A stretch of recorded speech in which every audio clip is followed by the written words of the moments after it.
Hello, welcome to the Bread of Life channel. Today I am inviting any atheist to come on and share why the argument from design, the look at the trees argument, is not effective. Why don't you find that a compelling argument? And I thought it would be fun to do the look at the trees because from what I understand, this look at the trees idea is sort of an offensive argument to some people. And in fact, someone expressed this to me yesterday. Ben Roberts wrote a comment to me and said, if you're just going to hammer this look at the trees thing, like, I'm not interested in engaging. And he sent me a great quote that I'm going to read in a little bit. But first, I need to announce the Atheist of the Month. And I hope the Atheist of the Month is going to show up. But actually, I have two awards that I want to do this month because there's someone who has been very consistently watching my channel, and I really appreciate him. But he's not an atheist, and I'm happy about that. He's an agnostic. So this month, I'm giving two awards. One is for the Agnostic of the Month. So the Agnostic of the Month is Cameron Bennett. So Cameron, I'm just going to read this. Thanks for watching all my content and giving me good pushback in a continued and respectful dialogue. Thanks for supporting the Bread of Life channel. Cameron, he really watches all of my content, and that amazes me. He gives really good feedback. And so thank you, Cameron, for doing that. And I will email you shortly with your award. And secondly is the Atheist of the Month.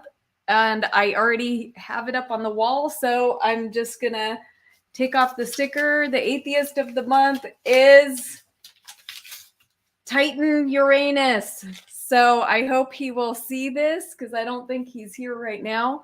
But Titan Uranus has been very consistently on my channel. He doesn't always stay for the entire live stream, which, I don't expect people to watch some of these live streams that are like 5 hours long. But for months now, he's been a consistent presence on my channel.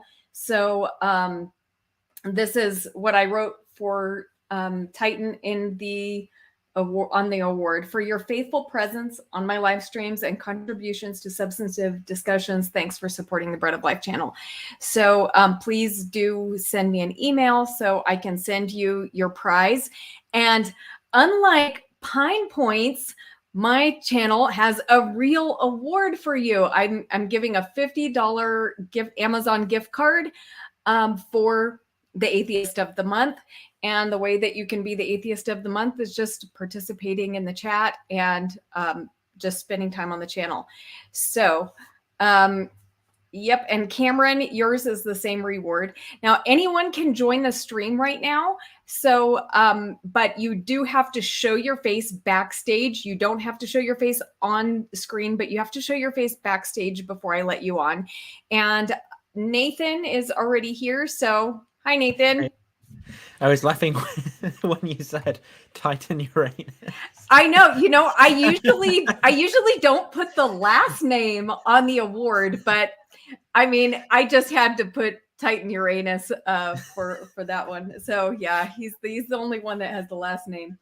You shouldn't be giving Cameron the award though, because in the ab contest between Doug and I think Cameron is a personal trainer, and he has given Doug some advice on his diet in the side chat. I've seen him helping Doug out, and so you should take that award away. Do not support Cameron and his endeavors. Do not support Doug.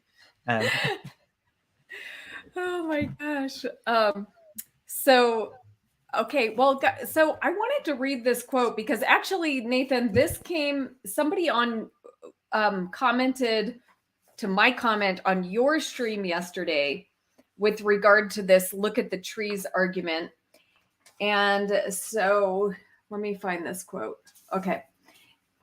So this. Well, maybe just before reading the quote, what is the look at the trees argument according to you? Like what? Because there's a lot of there's a lot of different design arguments out there and things people meet. So what does it mean specifically according to Rebecca?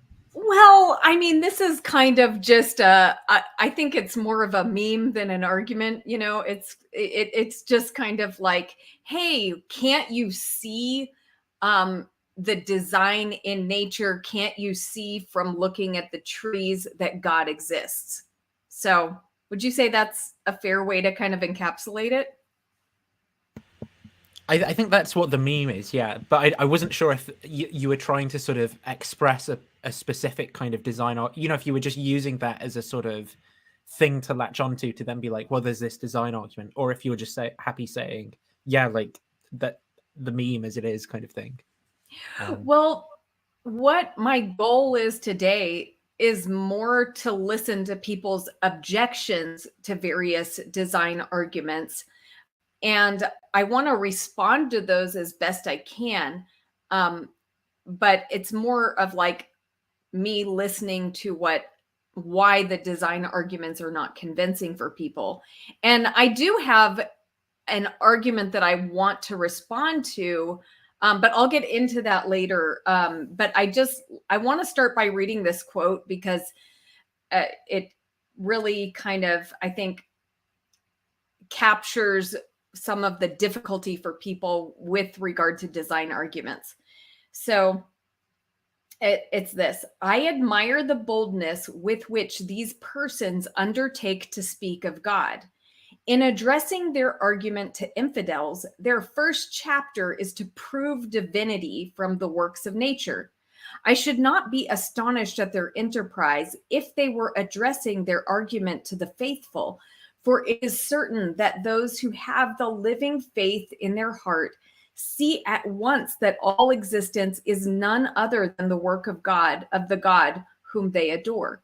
But for those in whom this light is extinguished and in whom we purpose to rekindle it, persons destitute of faith and grace, who seeking with all their light whatever they see in nature that can bring them to this knowledge, find only obscurity and darkness.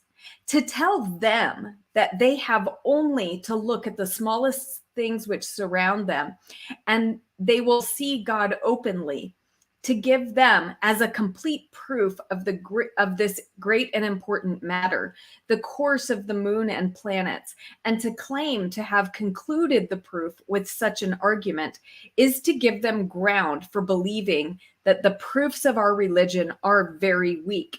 And I see by reason and experience that nothing is more calculated to arouse their contempt. So Ben Roberts was the one who kind of gave this quote and was like just saying, look, I'm basically kind of expressing like, I don't want to hear all these, I don't want to hear you hammering on, look at the trees. And so I just wanted to express that the reason that I wanted to have this is because of like these lines here that, for those who are seeking with all their light, whatever they see in nature can bring them to this knowledge, find only obscurity and darkness. And I recognize that there are people who are like that are desperately seeking. They want to find evidence. And you're one of those people, Nathan, like wanting and seeking to find evidence. For me to just, say, look at the trees, I can see how that would be offensive, right? I tend not to. I think where I'm at now, I'm not offended by it. I mean, I understand why some people are offended by it, but I'm not personally, because I just understand there's like a disagreement in how we're perceiving the world, and I'm sort of okay with that disagreement. But I understand how some people are not okay with that disagreement and will get upset by it as well for various different reasons. Yeah. So I just want to like acknowledge that I understand that what I'm seeing in the world, the design that I'm seeing, I recognize that not all people are seeing that. And so I just want to give people an opportunity to share, what it is that maybe they're not seeing and why they're not seeing it. And maybe we can just crack open some small amount of visibility on this matter. But I mean, maybe we won't. But Yeah, my purpose is not to like make a strong argument here. It's just to kind of feel around in the dark with those who are feeling around in the dark.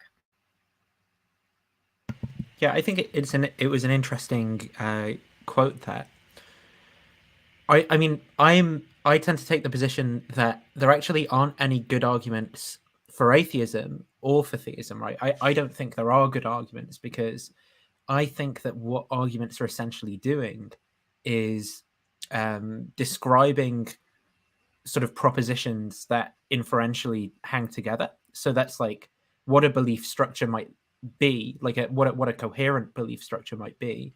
But I don't think that for anyone who's kind of critical or reflective about their beliefs, who's a theist or an atheist, there's going to be any kind of description of propositions that entail a claim that they don't believe that is going to be persuasive for them, because they're either going to be more certain of the opposite of that, of the conclusion of the argument, which is going to warrant them kind of rejecting, one or more of the premises in the argument that you've presented, or they're going to have already considered it and be guaranteed to reject one or more of the premises.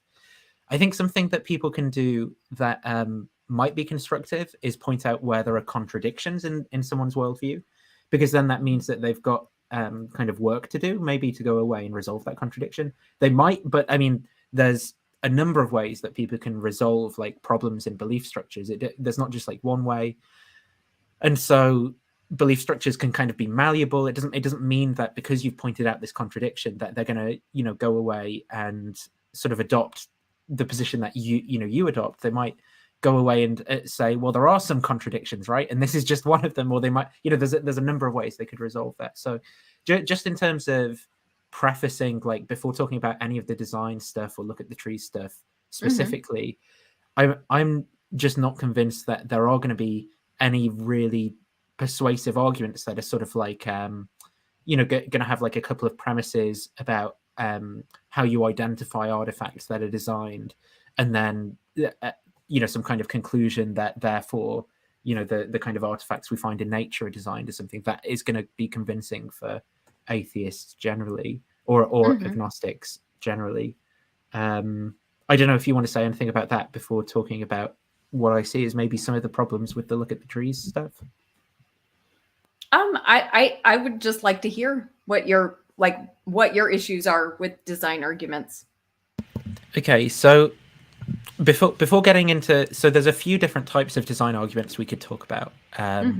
So I mean, one of the kind of classic ones is going to be like arguments from analogy, for example. And then we can talk about kind of Bayesian or probabilistic arguments and fine-tuning arguments, which are going to be kind of like another category of design arguments. So we can talk about those. The look at the trees thing, though, I think is I view as something slightly different from a design argument. Okay. And what I think that is, according to me, this is someone else might tell a different story here. It's going to be to do with perception, not perception. The theory ladenness of perception is what I should say. And so what do I mean by that, right? So according to me, perception isn't self-interpreting. So, like a smell or a color, a texture or something like that, it doesn't have propositional content to it, in the sense that like as I put my hand on the mouse or I look at the mouse, it doesn't innately come with like the word mouse as a computer mouse or something. That's something I'm kind of trained into, like that kind of verbal articulation that accompanies it. It's the same. I mean, maybe a good analogy here that might be like, less high level would be, there's a UFC MMA fighter called Khabib Nurmagomedov, right? And he retired last year. So he used to, a big part of his life was fighting. And then there was a video the other week where, someone gave him like a pair of these UFC gloves. And, he smelt the gloves and he was like, oh man, like it makes me want to get back in there, but no, I've retired now. Whereas for you or me, if we were given those gloves, right, it wouldn't come we wouldn't have any of those beliefs about the smell of the gloves, or, the feel when we contract our hands, because we just haven't had those experiences. We don't have the same belief structure as Khabib.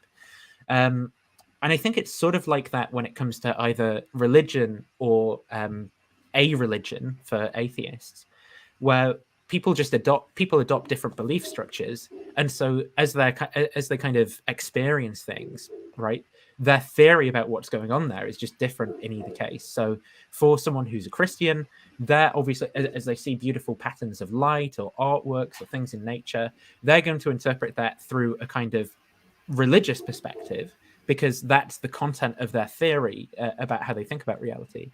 Whereas for someone who's an atheist, they're just not going to sit, that propositional content isn't contained. And I don't think that the propositional content is actually there in the sensory experience itself, because I don't think the sensory experience is self-interpreting. I think there's there's just competing kind of belief structures. One of them's a Christian belief structure, one of them's an atheist belief structure. But for the atheist, right, you're not gonna be able to kind of interrogate what they see when they look at a tree and pull out of that the content. Well, that was designed by God or something, because it's just not there for them. Does that make sense, or was it a bit too theoretical? Or...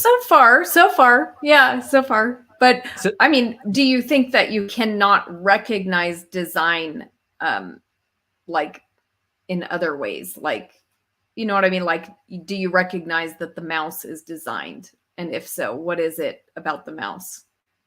Right, yeah. So I think that people do recognize, atheists, for example, do recognize, maybe a good example is like the hinge mechanism, right, on this, or just the shape of it itself, or whatever. This is like a glasses case. Atheists are definitely going to recognize that as a product of design. The reason that they're going to do so is going to be because of conditionalizing on background knowledge, right? So things like this, they just don't see them being produced by natural processes, but they do see them being produced by people in factories, opticians, with manufacturing lines, and people have jobs where they order the things or where they make the things, where they machine, the little hinges. People mine metal out of the earth. So people have all sorts of kind of background beliefs about things that are happening in reality. This is atheists that will help them to identify design in that case. But what I don't think is that people identify design by looking at means fitted together for ends, which is one of the premises. We can talk about like an argument from analogy, design argument, which is going to be like that there are means fitted together for ends, right?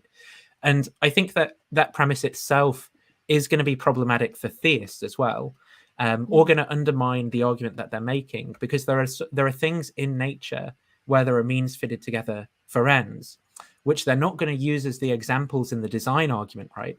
But then they're going to want to say those things are designed as well by God, to the point where then they're going to be saying, well, just everything is designed. Like the rock formations are designed, water's in the very same sense that the human eye, which is the example like Paley and other people give, is designed in the same sense.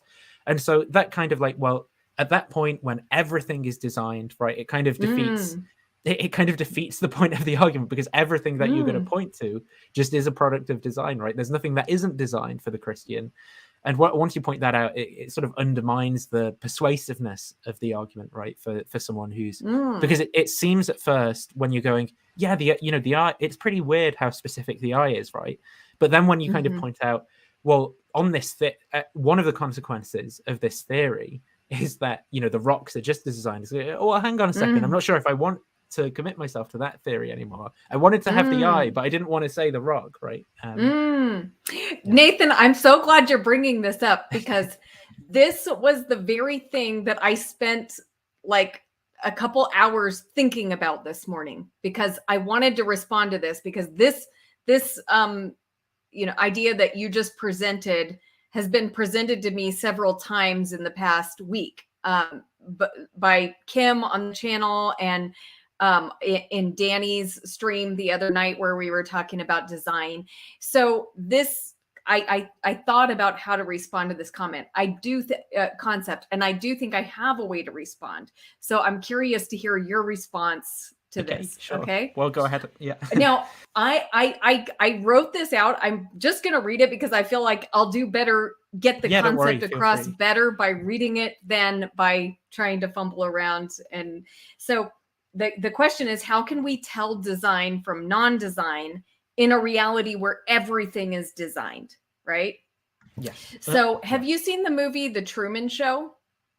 Yeah, I have. Yeah. Okay, so for those who haven't seen it, the movie is about a guy named Truman who was raised in a constructed reality from birth. His entire life was on a TV set, but he had no idea. So he never left the TV set. Everything in his reality was part of a big lie. Okay. So, spoiler, eventually Truman was able to discover that this reality he lived in his entire life was a lie. But how was he able to discover the truth about his constructed reality without ever having any experience outside the constructed reality? How could he learn that his life was a lie if he never experienced anything but the lie? He learned from lies within the lie. His relationships with his parents, his friends, and his wife were based on a lie. They were all a part of the lie completely. However, it is from within that lie that he learned about truth and lies. In his interactions with his parents, friends, and wife, he experienced both lies and truth. Now, it was still under the construct of a lie, but even within that reality, there were things that were lies and truth within that reality. So he experienced lies and truth within the confines of the constructed reality. He learned to recognize indications that people were lying. His experience with lies within the confines of the greater lie helped him to discover the greater lie. It was exclusively his experience of lies within the lie that led to his discovery of the greater lie of his reality. In the same way, although we are completely immersed in a designed world, we learn about design from designs within the design. Like Truman, we have access to nothing else. We learn about the design from the designs within the design, just as Truman learned about lies from within the lie. Within our designed world, we have lots of experiences with design within design. Okay, we recognize that sand is not designed, and we would recognize a glass bottle would be designed. Of course, the sand itself is designed, but within the confines of our constructed reality, we still recognize the design of a glass bottle from sand. We recognize the design of a clay pot from clay.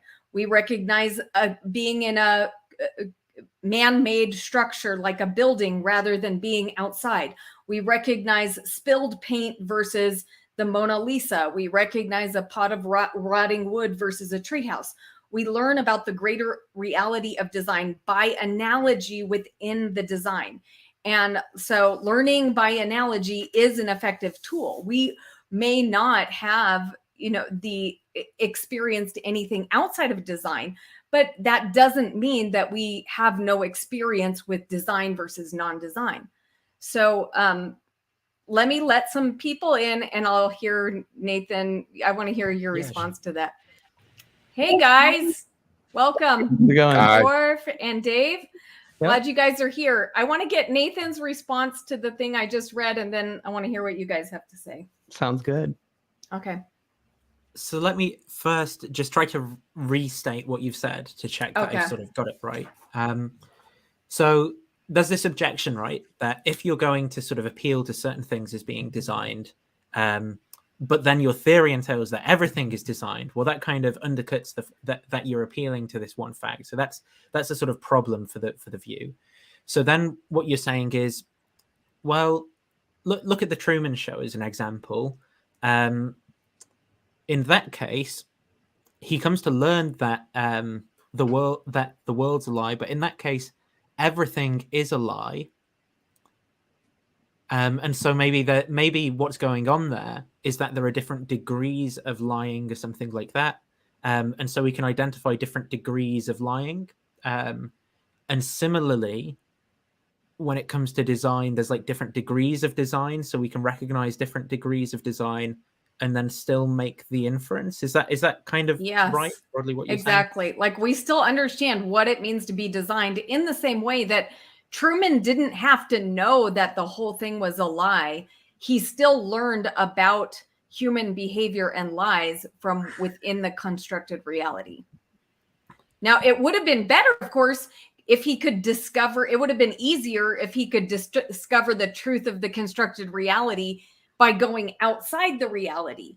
But like him, we have no access to the outside of the constructed reality. So we have to use what's available. He used what was available, and it was enough.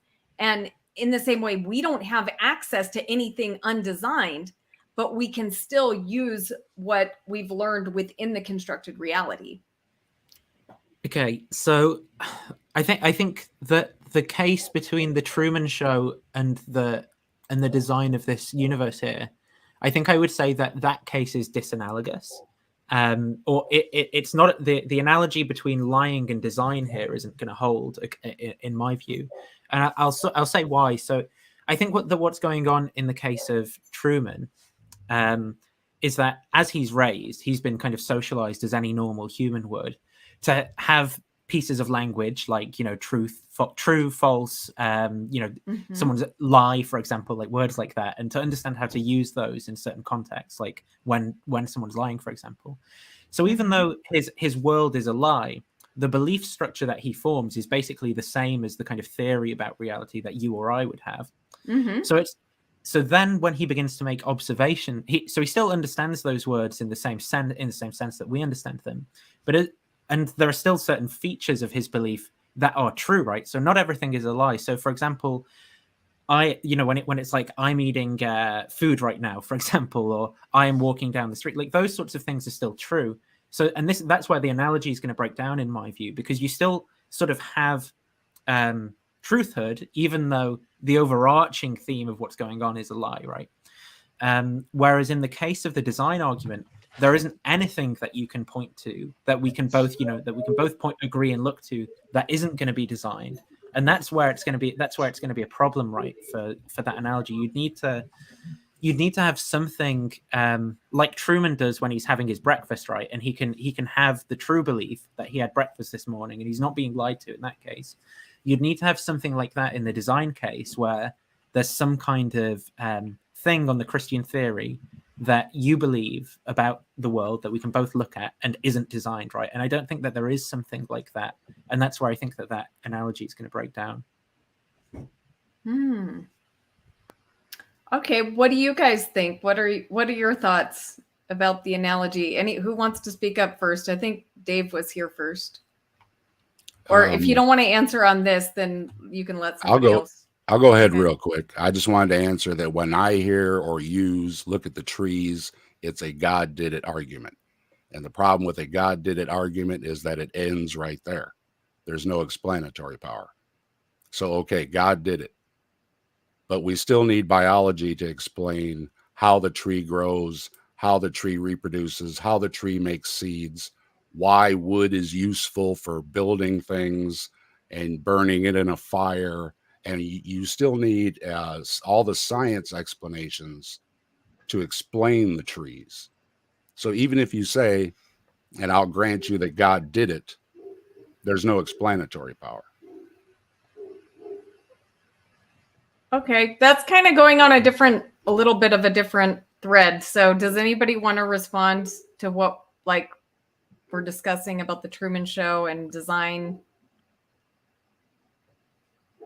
Well, I guess what I think is really interesting about the Truman Show, I guess, is something that I found in a life experience I had yesterday and this kind of ties in the tree thing as well.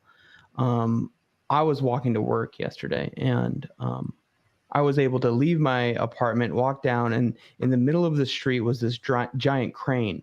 And I had never seen a giant crane in our neighborhood like this before. You usually see them downtown, or you see them around big buildings. And this crane was removing a huge tree from a yard. And I had only really seen the ability to remove a tree like that just by using people on a chainsaw, or they'll get up and they'll cut it down piece by piece, if you get what I'm saying. But they wanted to imply this huge crane. So I was walking by, and they wouldn't let me onto the sidewalk, but there was, because of it was a safety hazard. But what they were going to do was take the big crane and lift the tree out of the yard and then put the tree into a truck. And I don't know what the plans were for the tree afterwards, but I know that this was the method that they were trying to use, because they shut down parking on the whole street. They shut down parking, they shut down traffic on the street, and they even shut down parking on the surrounding streets.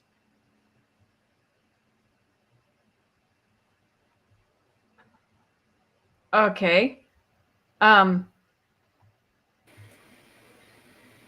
Hi, Travis.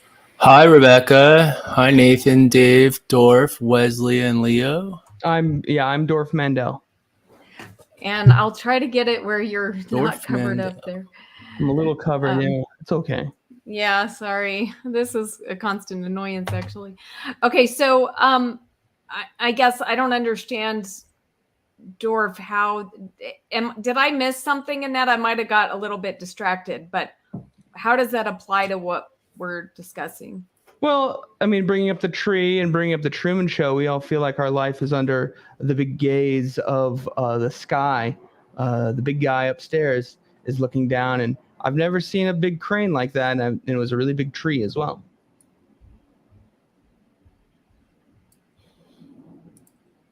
Okay.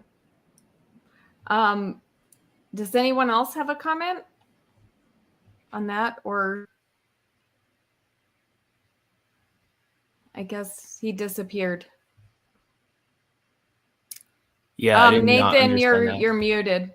Nathan, you're muted. Oh, sorry. I was going to say I was a bit confused, but I'm not sure if the point he was. I think maybe the point he was just making was to say I infer design in things or something. I don't really know. Maybe that's what he meant. Okay, so am I not because I thought maybe I was missing something about what he was saying. Is it? I don't was it think kind so. of a difficult point to follow? I didn't understand it either. I feel like there was supposed to be like some facetiousness or like maybe a joke in what he was saying, but Yeah, I'm autistic, so it went clear over my head if there was one. Really? You're Yes, autistic? I have Asperger's autism spectrum disorder. Oh, okay. That's why it Cool. can oftentimes be somewhat difficult for me to pick up on certain social cues in streams. It's actually harder to do that online than it is in person for obvious reasons. Okay. all That's right. also true in text chat, right? Like, Yeah. Yeah, it's even You worse in make, text like- because there's you no make, like- emotion in the words that somebody types, so I can't. yeah, That's I why do for a lot me- of sarcasm in text. Yeah. and, like, it And for me, doesn't being on always- camera and then seeing other people that are also on camera helps because I can express more emotion through facial expressions and certain postures and whatnot, and then I can see more emotion from other people, and that helps with and just really quickly, if I may, just because it popped into my head and I found it was interesting. There was a study I was reading. I don't know if I'd be able to find it, but they did people who are diagnosed with autism of a variety of different sorts and people who are not diagnosed with autism. I'll just refer to them as normal for the sake of the point that I'm making. And what they showed is that when you have autistic people communicating with other autistic people, there are no issues in communication. When you have normal people communicating with other normal people, there are no issues with communication. But when you take a normal person and an autistic person, there's oftentimes some sort of breakdown in communication. So the conclusion of the study isn't that it was that autistic people aren't worse at communication than normal people are. They communicate differently than your more normal efficiently, person does. maybe. Yeah, and that was the thing. Is their communication more efficient? I mean, it was just what they were showing is that when autistic people communicate, they do so differently than your neurotypical person would. But it's not that autistic people don't know how to communicate. I thought that was really interesting. Yeah, I wonder that's really if cool. souls in autistic people have ever been like considered by Christians. Like, if you guys have like a different kind of soul to produce a different intelligence state, or if it's all just physical or like genetic or something, epigenetic. Well, I'm a naturalist, so I think everybody would know what my answer would be there. Okay, so I know people are that's an easy question. having a problem with my analogy. So people are saying they don't understand my analogy and they don't like my analogy. So do you think the analogy is, what do you guys think about this analogy that I'm giving about, like, we can learn about lies I even think within a lie? I think the analogy applies better to someone in Christianity that's living in this bubble where everything they hear and see is like just reinforcing their belief. So they're like the Truman in the show, and it has nothing to do with design. It's actually like a trick on like fundamentalist religion. It's like trying to say that, like, you know, you can be so caught up in all these lies and think everything works together, but you know, you're easy to trick is basically like the general theme of it.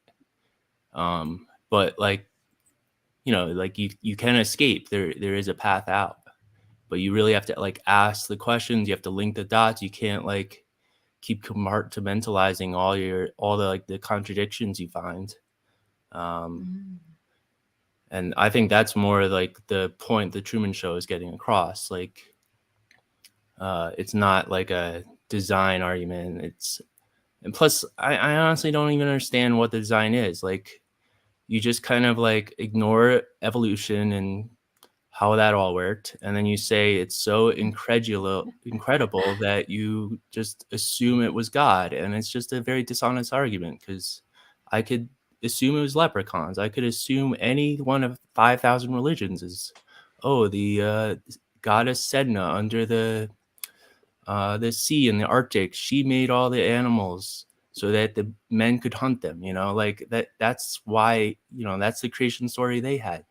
So it's just like you're just like, it's just a lazy excuse, basically. I don't really understand what But else it is. come on though, Travis. Like, so imagine, you know, we disagree, right, on who the best football team is or something, and I'm like, okay, well, my team's the best, and here's why you're wrong, right? It's because you've got this lazy excuse for why you believe things. You're just a dumb idiot. So believe what I've got to say, right? It's not gonna convince you, is it? It's gonna like make you, because then, in order for you to agree with me, or for me to change your mind, you've got to say, yeah, you're right. I am an idiot, and I am just making excuses for my stupid belief. Like, it. Well, you are, like, especially in football teams, like you just like whatever team your dad liked and the one you grew up, and it doesn't matter what the players are or how good the stats are or anything.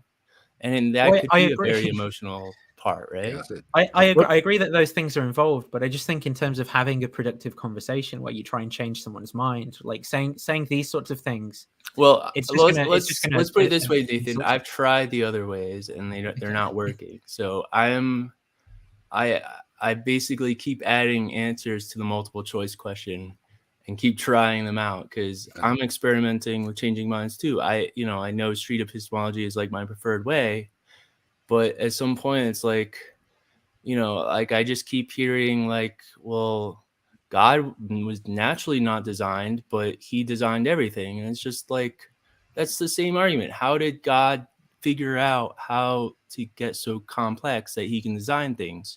Like simulating life, simulating these billions of chemicals, which seems to be the claim, makes no sense to me. It's like the most complicated computer program, and like an entire sun just program, like as a Pentium sun, just doing all these calculations, like to make all these different animals all symbiotic and adapted to their specific environments.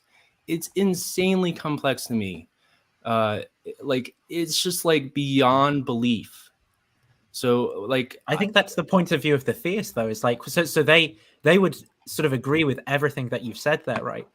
And then they would, in a sense, reify it and be like, that is just amazing, right? Like, how crazy is God? Like, that's just wicked smart. Right, but that's what I'm saying. like Like, how crazy is it that God naturally just got this way right off the bat? Like, the thing is, when I talk about naturalism and evolution and symbiosis and adaptation, it's little changes over billions of years.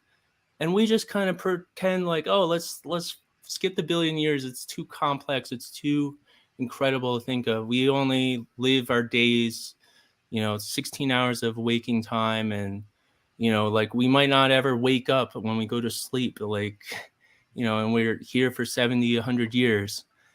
It's just we can't wrap our minds around billions of years. So like when scientists talk about millions and billions of years and, you know, evolution and dinosaurs and mammals and stuff, it goes over a lot of people's heads. It's hard to understand. But for, you know, from the science angle, it's like little incremental changes, just adapting, making little changes. And over time, like you can understand how you build like a sandcastle at the beach, one scoop at a time. You don't just throw it all together. You know, you And customize the sides. even if you don't like the answer of evolution or whatever, evolution has explanatory power. Exactly. It has exactly. answers. It's insane. That's what I how was much trying to it's point done. out. The God did I it think it argument depends what just you mean by ends at evolution, then. God did it. That's it. Well, Right. evolution has Full very little stop. explanatory power, as most atheists articulate it, right? Because for any trait that they want to say is explained by evolution, you're going to ask them, well, why does that trait exist, right? And then they're just going to say because some ecological niche selected for it, and provide a just so story, which is the exact same as what the young Earth creationist theist is going to do when they're going to say, well, God had a desire to produce that trait, right? And I'm not saying that this is for what all anthropologists do. It definitely isn't. But a lot of atheist popularizers will have the exact same standard of explanation as a young Earth creationist when they say evolution did it. Well, we know evolution did it. We just don't know how or why. Well, I would say Well, we that's the know same as how. divine I would just say there psychology. isn't a why when it comes to evolution. Why is Well, not like- a thing that exists in the physical world. Yeah. Why implies purpose or meaning, and those are things that are going to be relative to agents or relevant to agents. They're not like there isn't a why stars burn, or there's a how. Leo, You can can we talk conflate that about how and that agency why, detection? but largely speaking, when it comes to at least just specifically physical reality, everything is just going to be construed in terms of how. There aren't whys associated with that. We associate the whys to it. The whys are not intrinsic to it. Rebecca, you have to be asked, how did God do it? Well, I think that I'm happy to talk about evolution and how did God do it, but like I want to still follow this thread that we're talking about before we like totally jump topics. I want to stay on this analogy that I've given and kind of respond like Nathan said. We can the way that my analogy breaks down with the Truman Show is that okay, that So you wanted to say everything was so the objection was if everything Wait, is could you go over designed. the analogy because I kind of just got here. I was busy. Yeah, I'll try and rephrase and hopefully this and you can Yeah. tell me if this makes sense, Yep. Rebecca, in a short. So the objection was if everything is designed, it's going to be it's sort of going to be weird for you to point to one specific thing, right? And be like, well, this artifact is designed, right? Because it's no more designed than anything else. So the person who's looking at the conclusion of that argument or the kind of hypothesis that you're offering is going to go, well, okay, maybe I want to be committed to the idea that the eye is designed because the eye is kind of weird. But actually, now if that entails that just everything is designed, what are you even saying? Is it even meaningful to pick out design? Is that a kind of theory that I want to sign up to? That's at least how I'm thinking about assessing the arguments, right? So then the idea was that your idea was that there's a way of responding to this in the vicinity of, well, think of Truman in the Truman Show. For him, everything is a lie, right? But he can still identify lies, even though everything is a lie, right? But it's not even true and- that everything is a lie in the Truman Well, Show. right? that was my response, Well, but I'm just making the analogy between everything is designed, right? We're living in a reality where if what I believe is true, everything is designed, right? Mhm. In the same way that Truman's reality that was constructed, the entire reality was false. Now, No, that's it not wasn't- true in the Truman Show. but it is though like, because well, what about his breakfast, right? When he had his breakfast and his beliefs about that. Yeah, or look, it's true that he got married. Like, it's true that I think he had, did he have kids? But his Uh, marriage was not real, though. That's the thing is his marriage was to an Ooh. actress. Okay. In So virtue yes, she of what was it acting. not real? Okay, Guys, that might have been a bad example. on, Look, hold the on. point is I- that Yeah, you don't need the marriage. You could have the breakfast. yeah, right? that was my bad. That was a bad example. Look, I mean, they're going to be truths. Presumably, he went to school and learned about light or or heat. I know, and you're helping make my point, Danny, is that even within his reality that's constructed, there was his ability within that reality to learn about truth and lies. Well, look, is it true or Okay. false that all of his reality was a lie? Well, the overarching construction of reality was a lie, right? But Okay, not now- everything. Yeah. So the story about like that I am in a sovereign country or something, right? Like these parts of his theory about reality, they were false because he's not like a part of this sovereign country. It's made up. He's actually, in this made up country that's a fiction. But the point I think that Danny's making is it's like an aspect of the belief structure that's all false. But like there's a sort of basis, right? If you think of the belief structure like a boat, there's a support beam across the bottom and a few planks going up to do with his kind of an understanding of how a bunch of these words function, how to use them correctly, how to about the way the world works, and they are true. And the thing, in order for that analogy to hold, though, what you'd have to show is that everything about his everything in his belief structure was false systematically, and he still somehow figured out that it was false, right, or something like that, or he still figured everything was a lie systematically, and he still figured out it was a lie. And like if then you asked Truman, another way to, I'm sorry, did Nathan finish your thought? No, it's okay. I mean, I was kind of at the end. So, like, if you asked Truman before he found out, Truman, if you were stuck or in some kind of domesticated or in some kind of captivity, how would you know? He could answer, well, if you asked him more specifically, how would you know that the sky you're looking at is fake?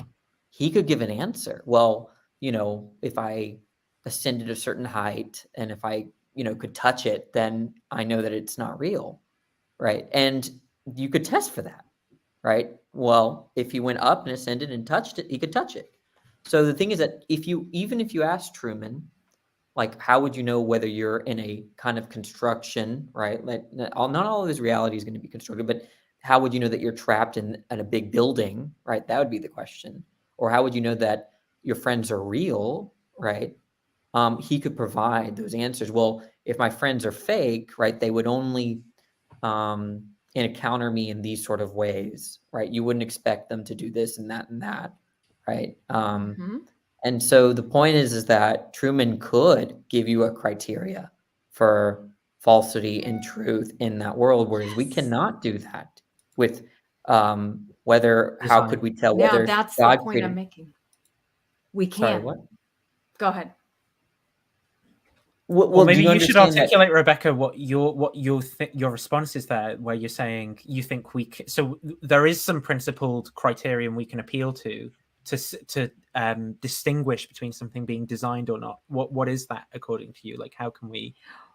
Because within our reality, we have examples of design, right? That we can clearly see. So, like, this is kind of, I'm a little bit frustrated, guys, right now by you guys jumping on the Truman and being like, everything in his reality was not a lie. Everything would. I know that, and that's actually the point I'm trying to make, is that even though this construction was made, and within that construction, like, he never experienced anything outside of that constructed reality. Well, before I want to say that this is, out of any objections I heard, this is probably the best one I've heard. Okay. Most theists are not going to be this clever, right? Because I see what you're trying to do, right? Like, the idea is that we would say that everything that Truman believed was a lie, right? Like that has, I mean, it seems like that's true. I think that's technically not true, but you're kind of working with that and trying to build on a way of reconcile. You're trying to create a parallel, and I really do appreciate that. This is pretty well thought out, and especially considering what I've heard. You did way better than Frank Turek. But okay, but I think maybe I misspoke to say that everything was a lie, because actually the point I'm trying to make is the exact thing that you guys are saying, that, hey, within that constructed reality, he still learned what is true and what is false. Like, he still learned to discern truth from lies within that reality, because with all of his relationships with people, right?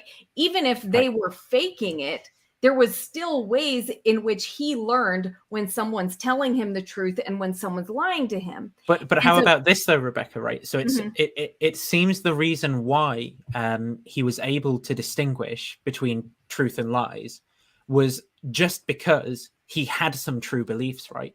So that it was based Yes. upon him having.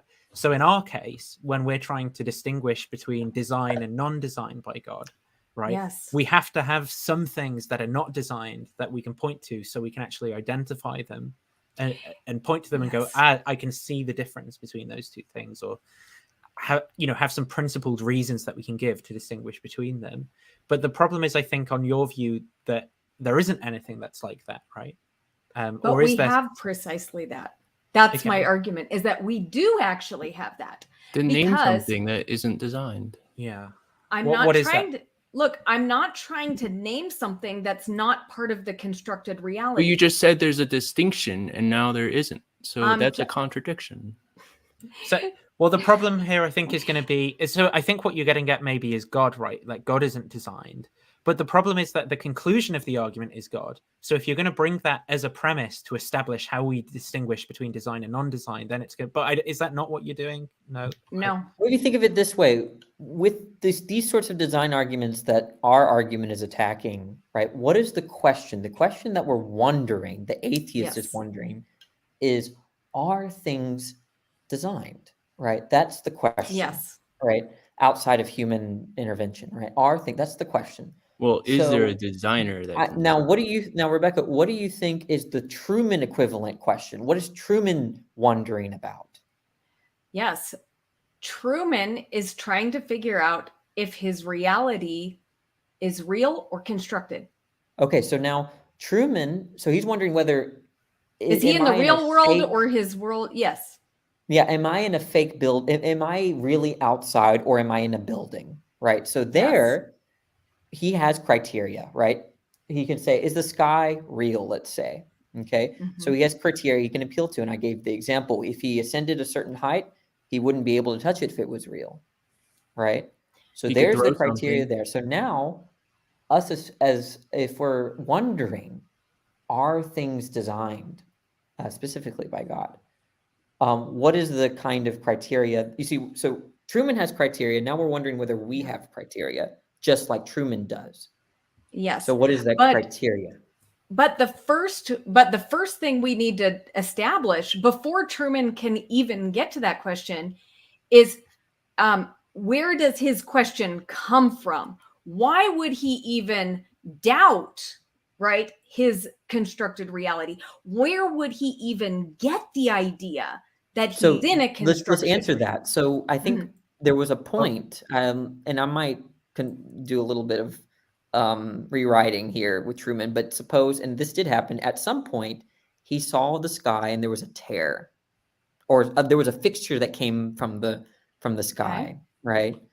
So now there was a point where he didn't wonder. He was just like, that's strange, right? But suppose he then raised the question, well, is this a building that I'm in? Right? That's the question.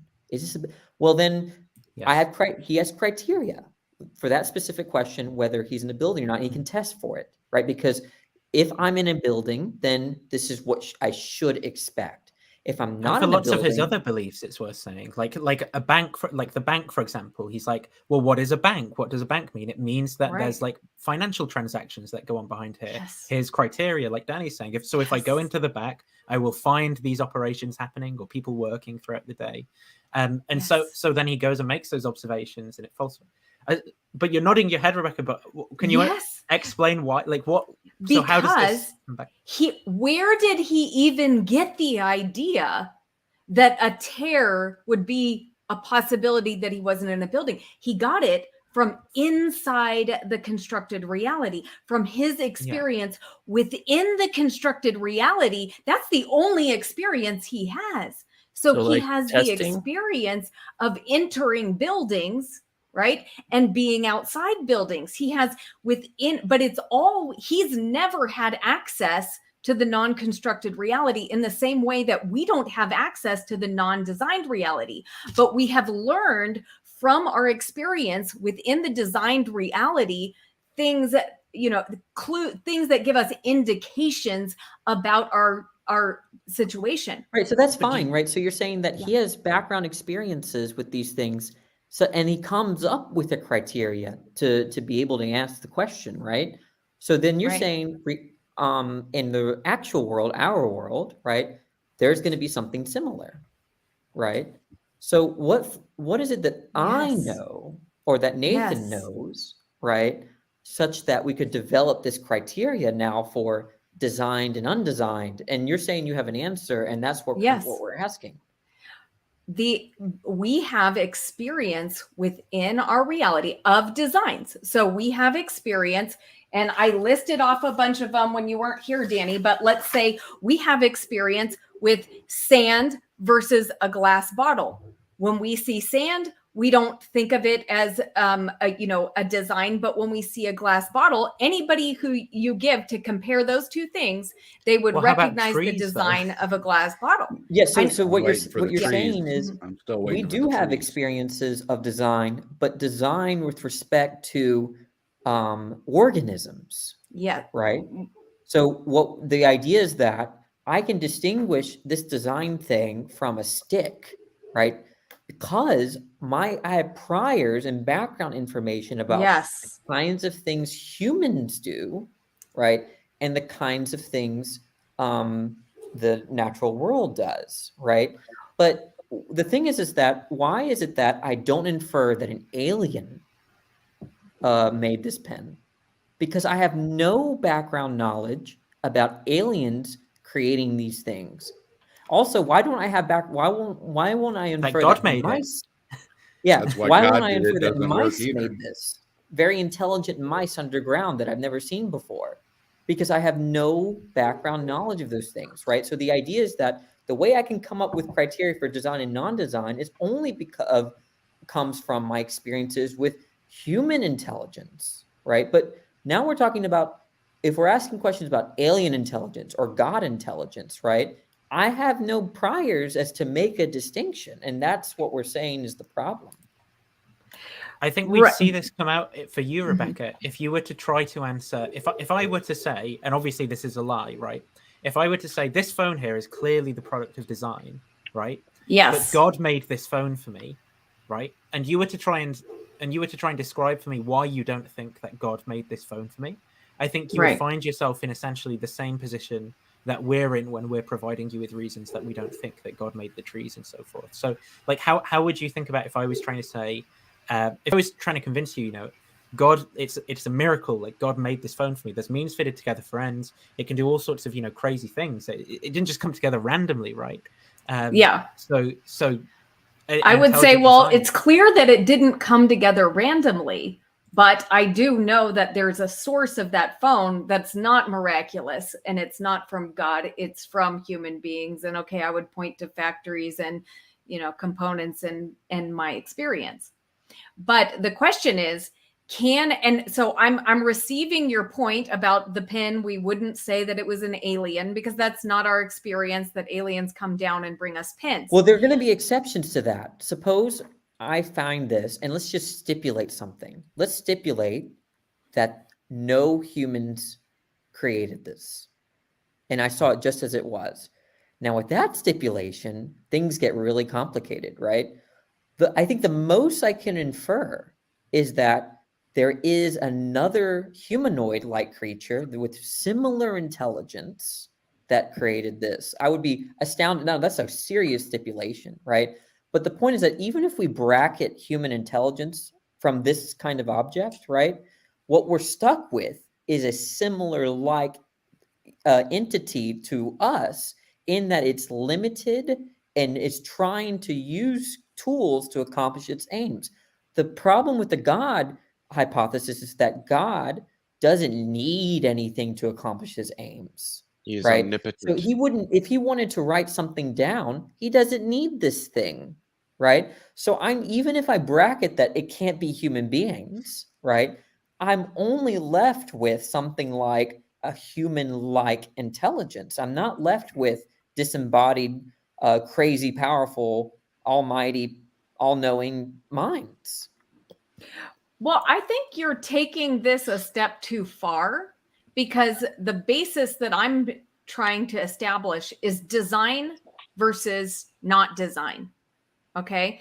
And so I'm saying that even if the sand is designed in some greater sense, just as Truman's reality was constructed, right?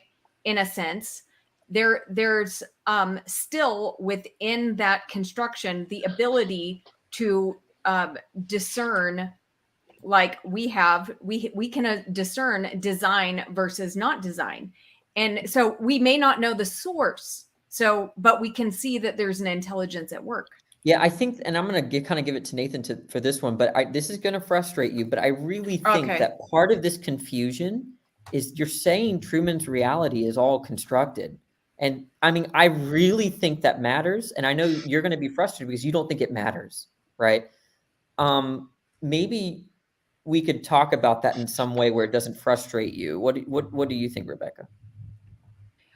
Well, I just want to know, are you getting like a bit I'm of understanding. my point? But I mean, are you seeing the parallel, or are you like still stuck on this thing of there's no analogy whatsoever here? I'm not stuck. Look, it's just, if the thing is that I see what you're trying to do, but the way that we describe these scenarios, like Truman's scenario, right, is in our normal talk at a colloquial meetings, it makes sense to say everything, all of his reality is a lie.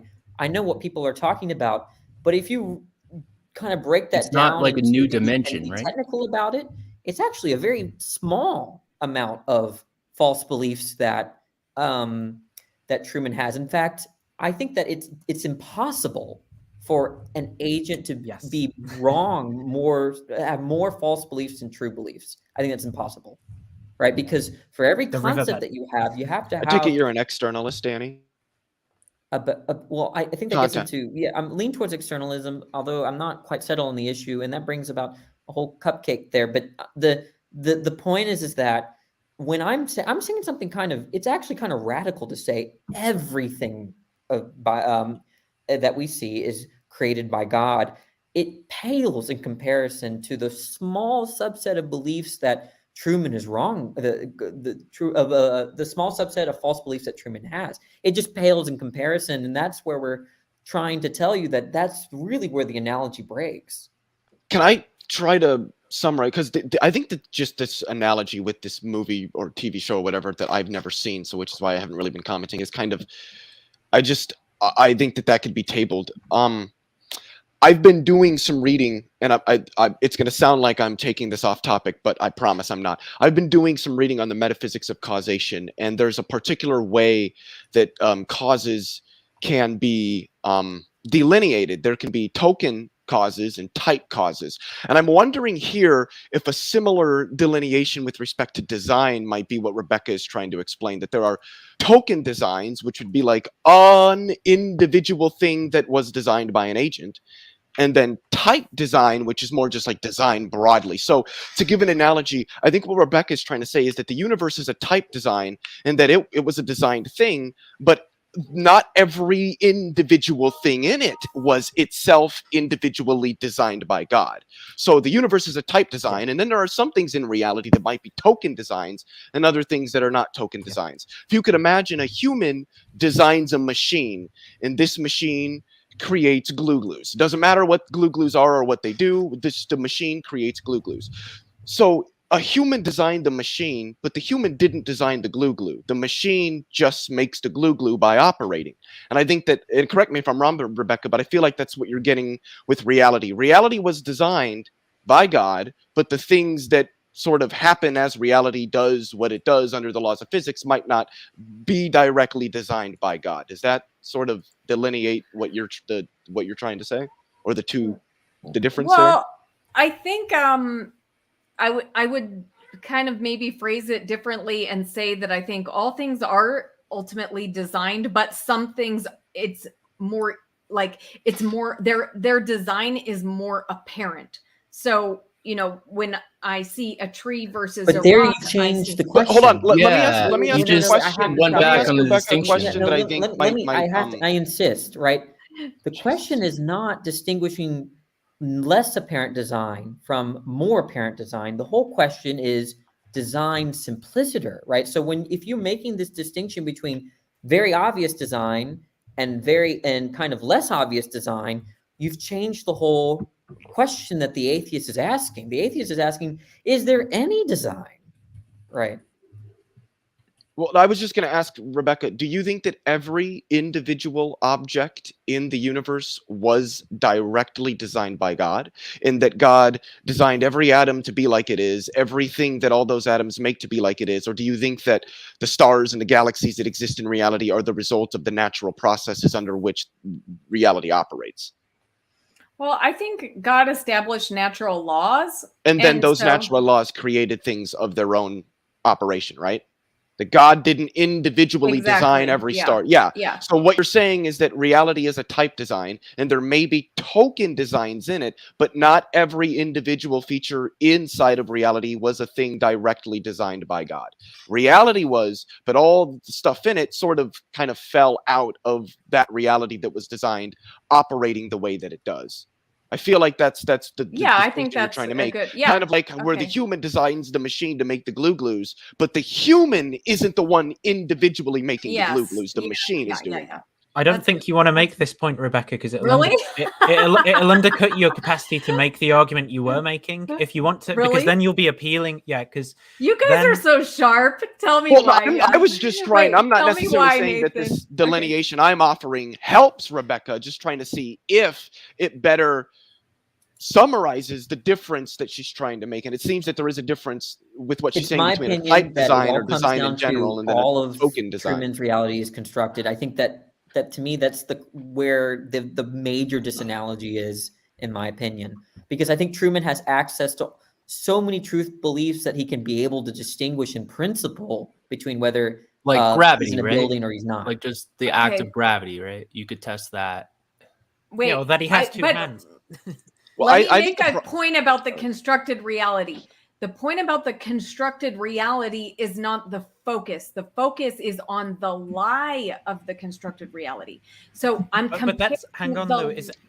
Is the constructed reality his whole belief, right? Or is that one of his beliefs? Or a part of his beliefs? well, it's part of his reality.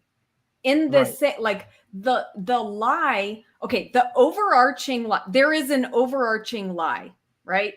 Now, so I think you guys will agree with me there that there's We do, an yes. overarching lie.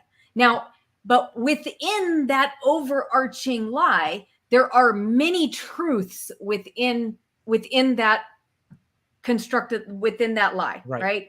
Well, Okay. I think that maybe this is so the metaphor you're using here, I think exemplifies like what the problem is. So you know when you're saying overarching lie and you're making like the dome shape. Yes. So you're geometrically painting a picture of his beliefs like they're all wrapped in falsehood, right? Whereas I think the way that we'd think about it is like true, false. Like there's just be one false Yes, node. Nathan's like, on the graphic. Nathan's on the Exactly, money here. exactly. That's what's going on. Yeah. Now, even those truths could be like linked together. They're internally consistent, but they're all the top, right? Like, and he has all these base sets. He knows about gravity. He knows how to test things. He knows about object permanence. He has all these rational beliefs about the world, and he can use those, and he can link them up, and then he can Yes. question the ones at the top. In other Exactly. words, Rebecca, I kind of see Truman's case not that much differently than someone that was raised in A religion? 3,000 years ago in India that had a lot of weird beliefs about turtles and worlds stacking up. Like it's not that much different. The idea is that I don't really think that someone from 3,000 years ago who believed that there's just stacking turtles, right, had an overarching false reality. They just had false beliefs about the world, just like Truman did. There's nothing particularly special or distinct to me. I think there's sort of and I do believe Danny touched on this a little bit. I guess you could say a meta objection here that seems to be above the analogy, and that's, for me, it's just that design is an intentional concept, which means that we don't understand what design is in terms of the physical attributes we may be able to associate it to. We understand it in terms of what we mean by design. So you're never going to be able to look at some object and say that it's designed only with respect to the physical attributes of the object. That's just not what design means. That's not what design is. Design is understood in terms of how we understand it, not what it applies to.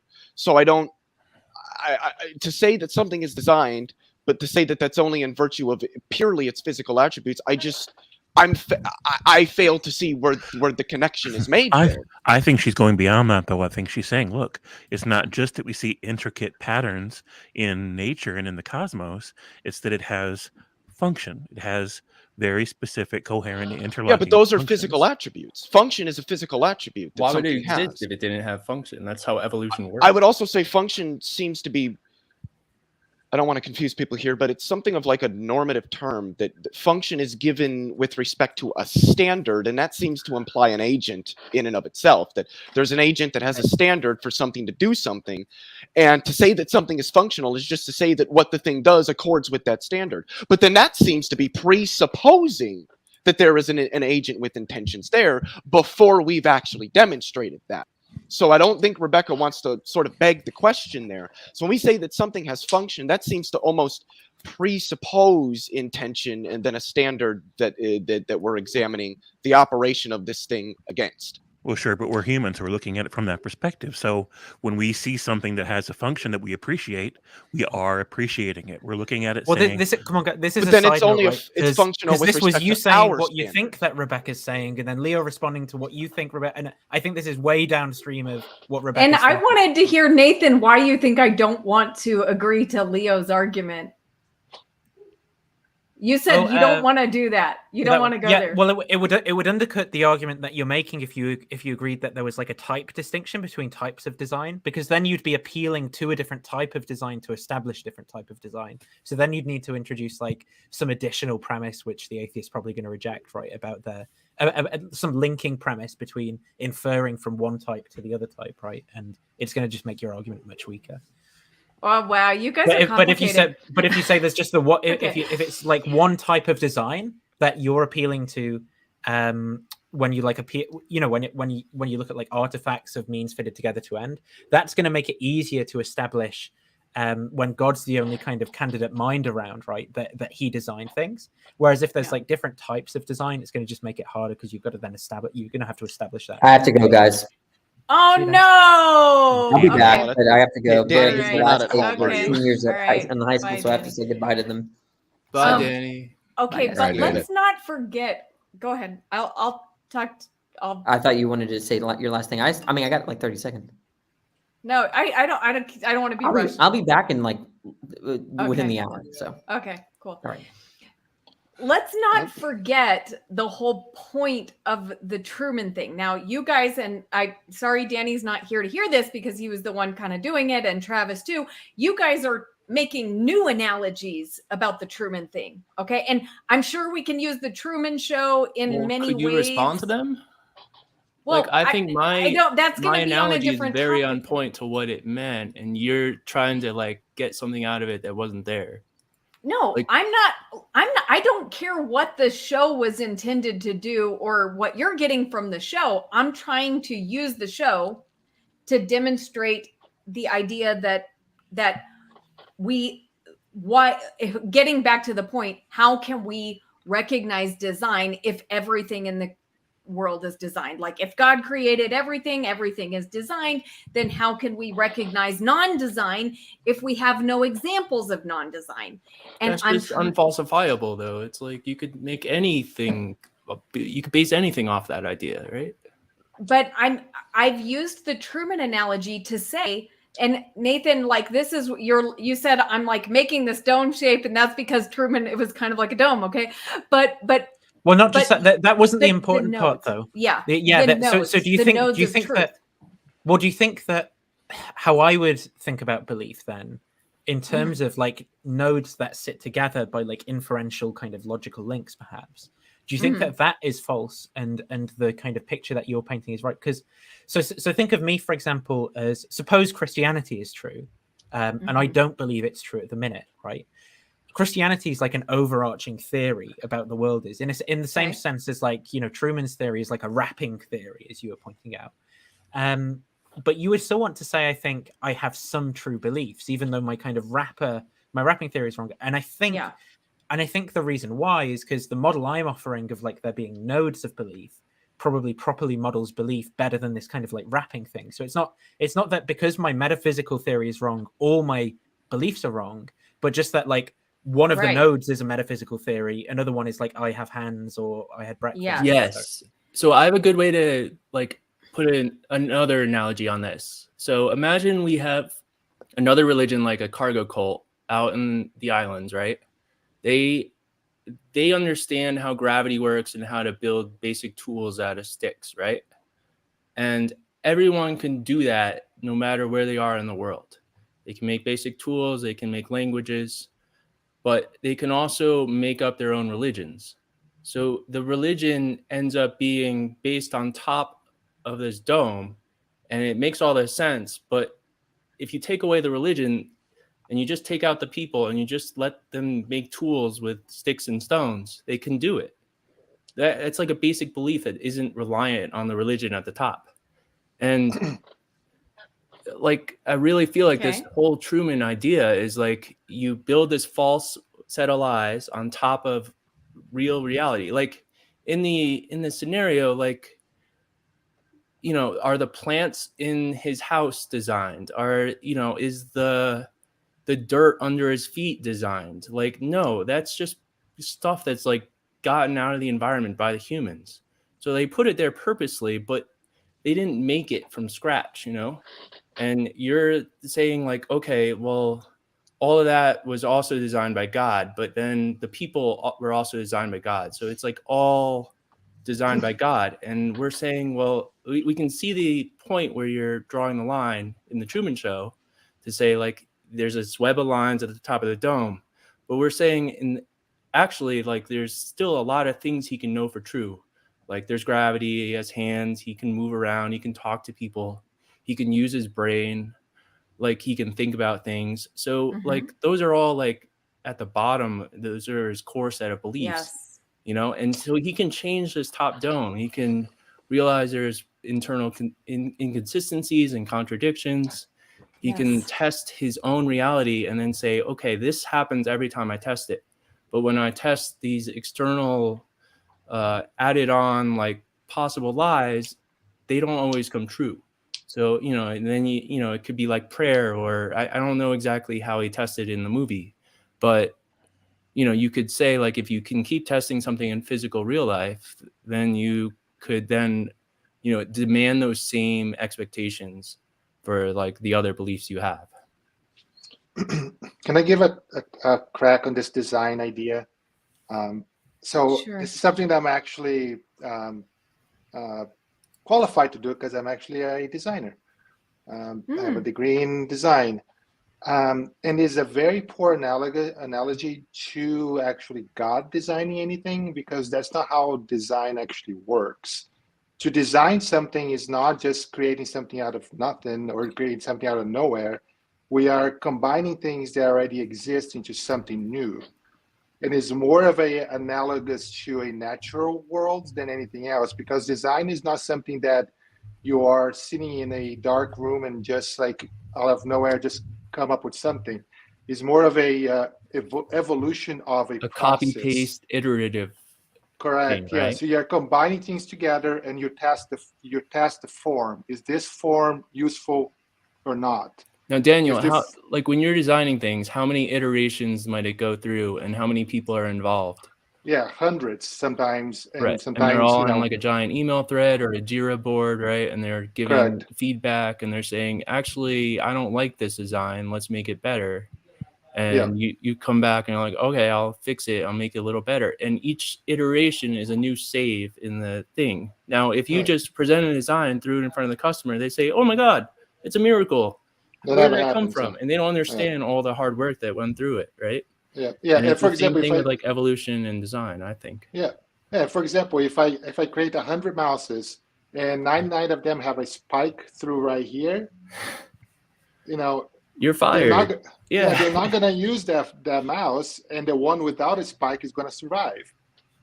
That's how design works. It's a natural process, And when you talk about sand from bottles, there was not like one guy one day that went to the ocean and say, "Oh, here's a bunch of sand.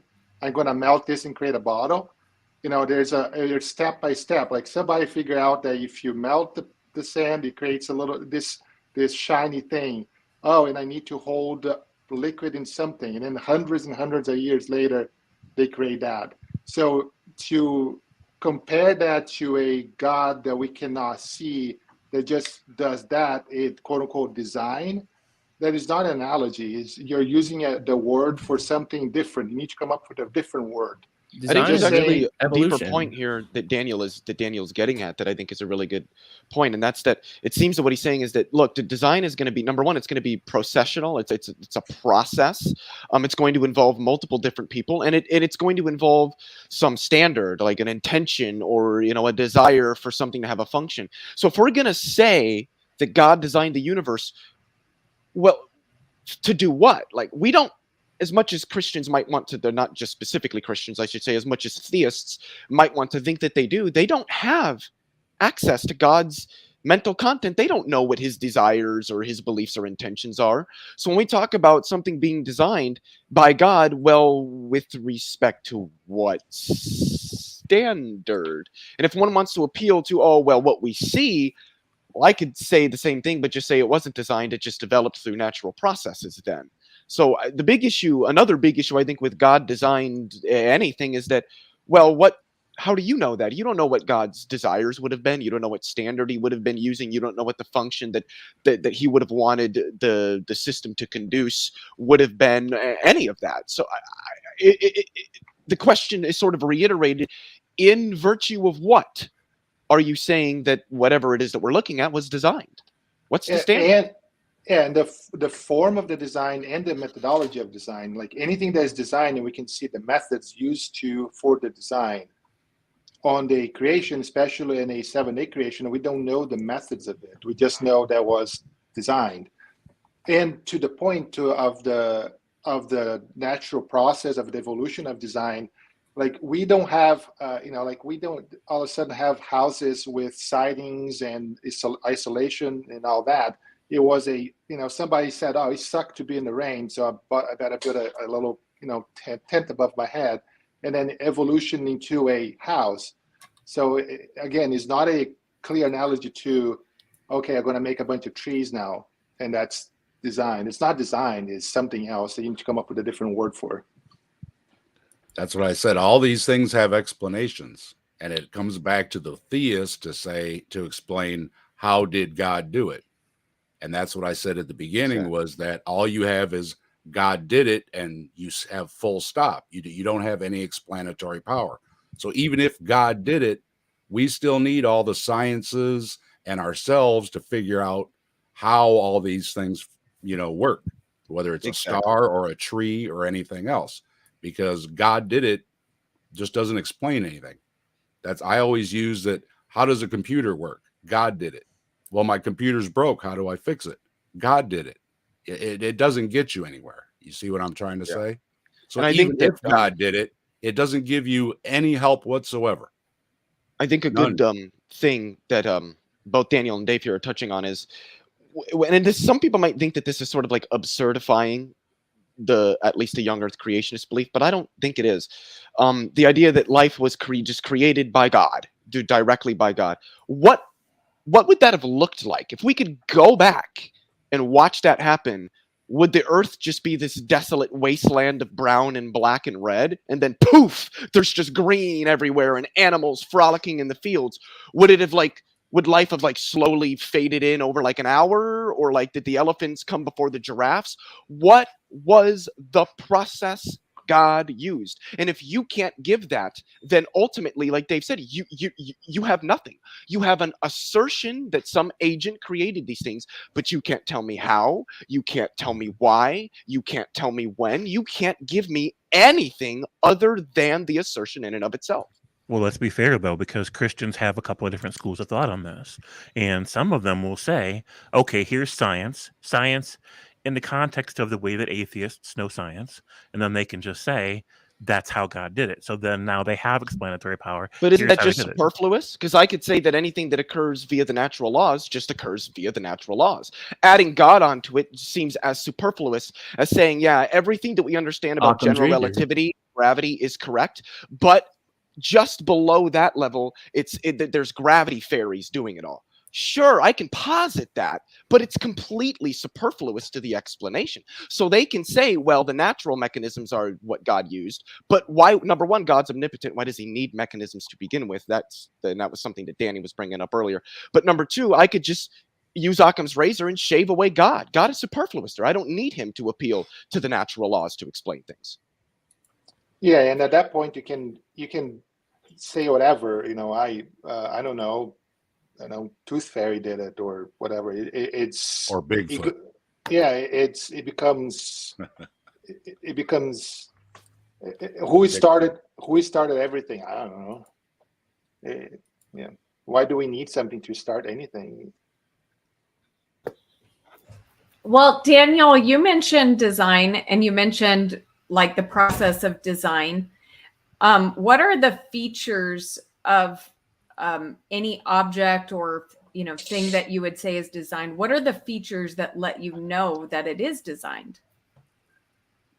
Leo's laughing at me. I can't. Well, I'm just because both in this stream, me and Danny have already explicated, design is not given in terms of physical attributes. It's given in terms of your prior experience or knowledge. So when you see a watch on the beach, you do not know that the watch is designed because it has hands on it, because it has numbers, or because it tells time. As much as you might think those are the reasons why you know it's designed, they're not. We can use atoms to tell time. Atoms aren't designed. We can use numbers to represent, or even letters to represent DNA, but DNA is not designed as much as people think that it is. We know that watches are designed because we know that humans design watches. Mm-hmm. So any individual physical attribute you give me that does apply to something that's designed, I will be able to show things that are not designed that also possess it, but I will also be able to show things that are designed that do not possess it, which seems to indicate that those physical attributes can't be what we're inferring the design from. Yeah, it's design is it's a verb, it's the process, it's not the end result. The end result is just what we use that for. Well, it is from our frame of reference, but it doesn't have to be. Within a Christian frame of reference, design can be this big mysterious guy with who has this ability to like project concepts as visual reality within his own mind, and he designs it in terms of, you know what, I want to put this over here, and I'm going to put that over there, and I'm going to make it work this way because that looks really pretty, and I like things that are pretty. What's that? But put what? What, like a tree? I'm gonna put a tree. You know what? I think I want a tree. Where's the tree coming from? That's the problem. That's the key word he used was mystery. It's a mystery, and that's where the first word he used was mystery, because again, it's just God did it. Period. Yeah. There's your mystery. Yeah, to design a tree, let's say I want to design a tree. Let's say I have the power to design a tree. I need the elements that produce a tree. Then I combine those elements into a tree. But you cannot tell me what are the elements that God used to design that tree. Like, you guys are using, I think my hold up on this is, you guys are using a word that means putting stuff together from stuff that already exists. That's design.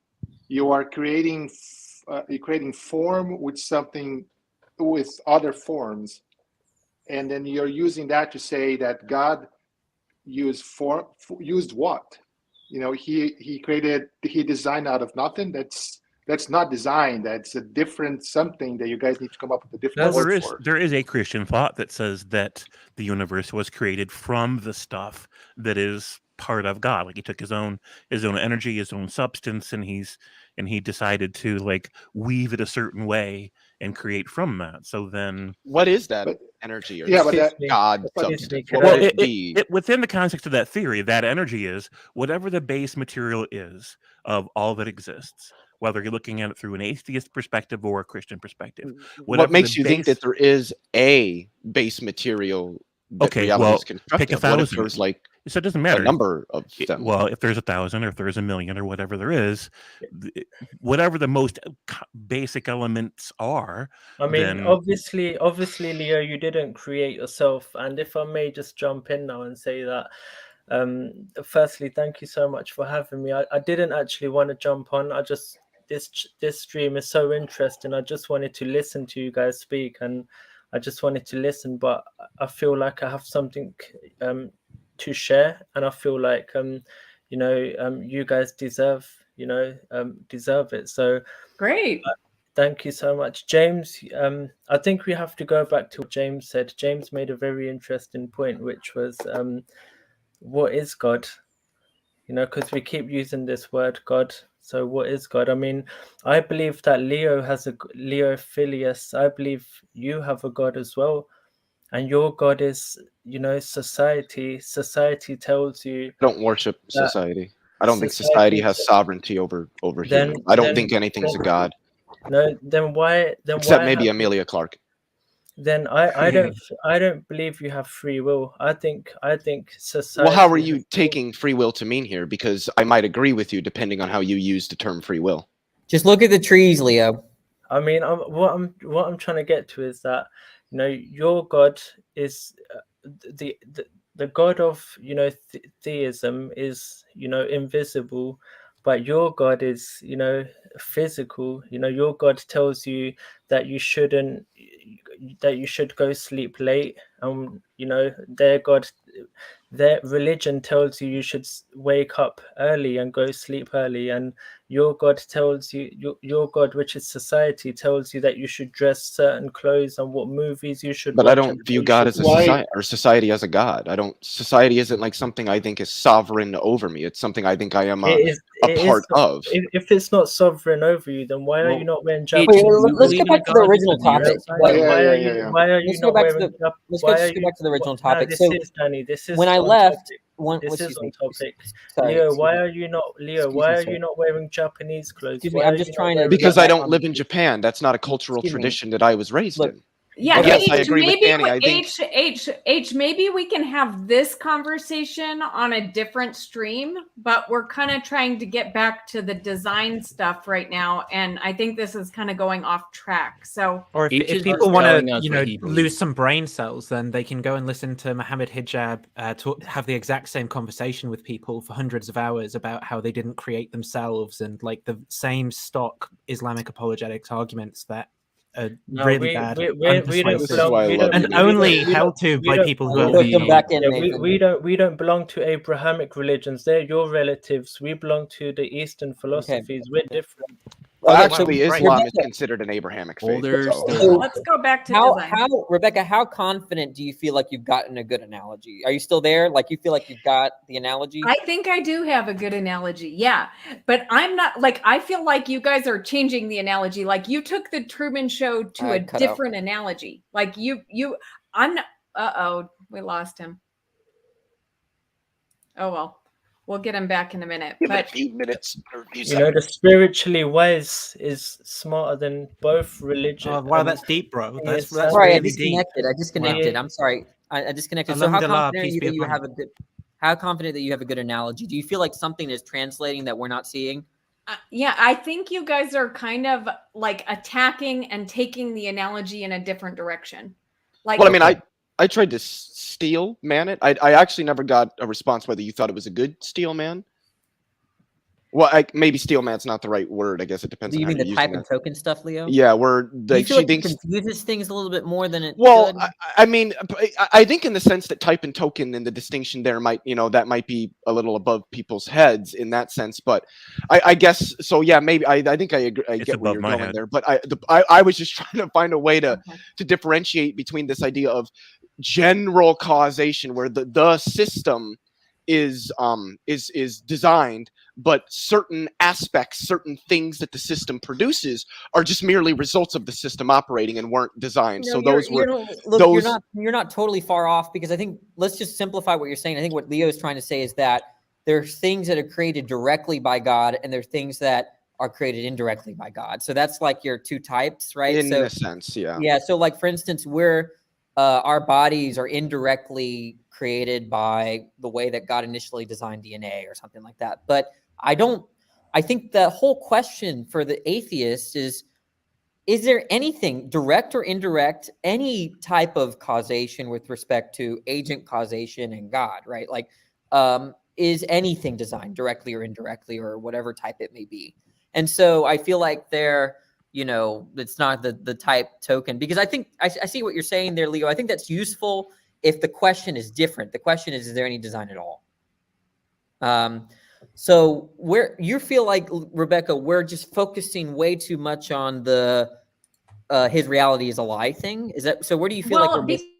I think you guys are actually helping me make my point, Okay. but you're not realizing how you're helping me make my point. And so that's why I don't think like I've fully explained it, or like you haven't gotten the point I'm trying to make.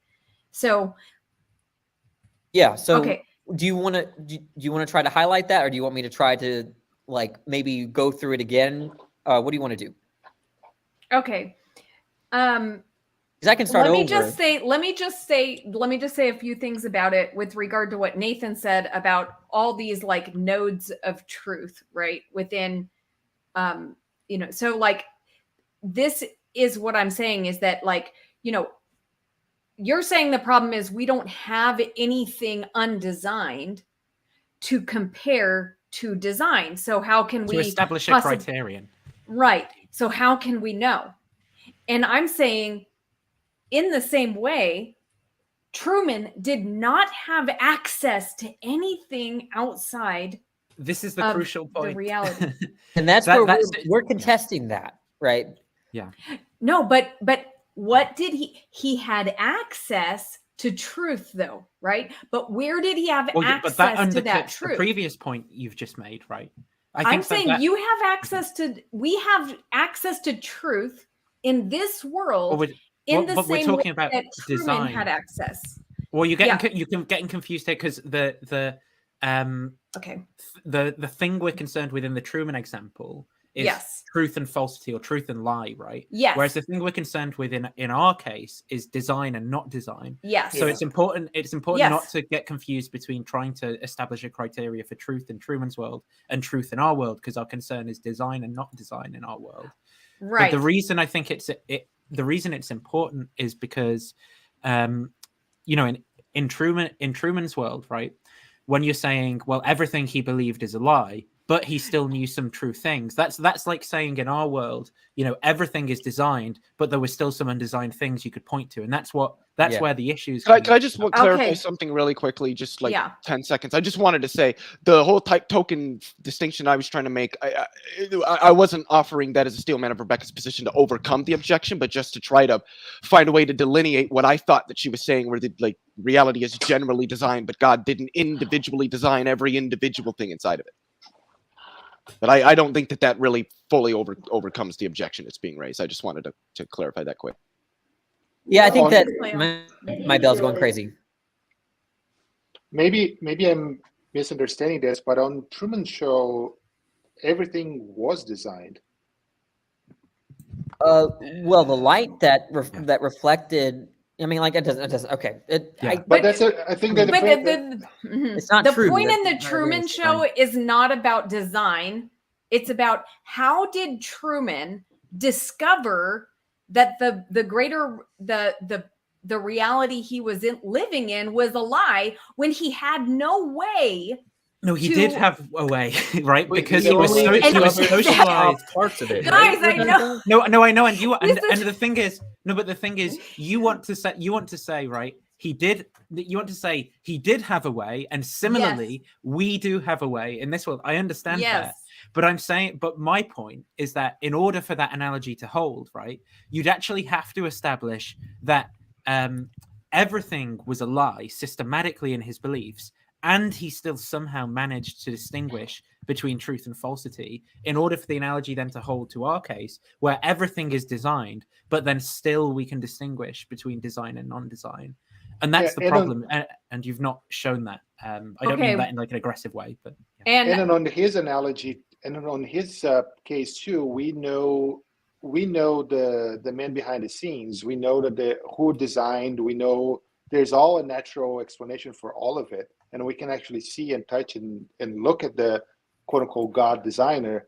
I think this might be a bit of a red herring for Rebecca's point. Yeah, because the analogy, the hypothetical she's operating with is not working with design; it's working with truth and falsity, right? So we don't care about the design in the Truman Show. We care about, all right. So the idea, yeah. So you essentially whatever is going to be successfully analogous, Rebecca, is going to have to be in the form of this, right?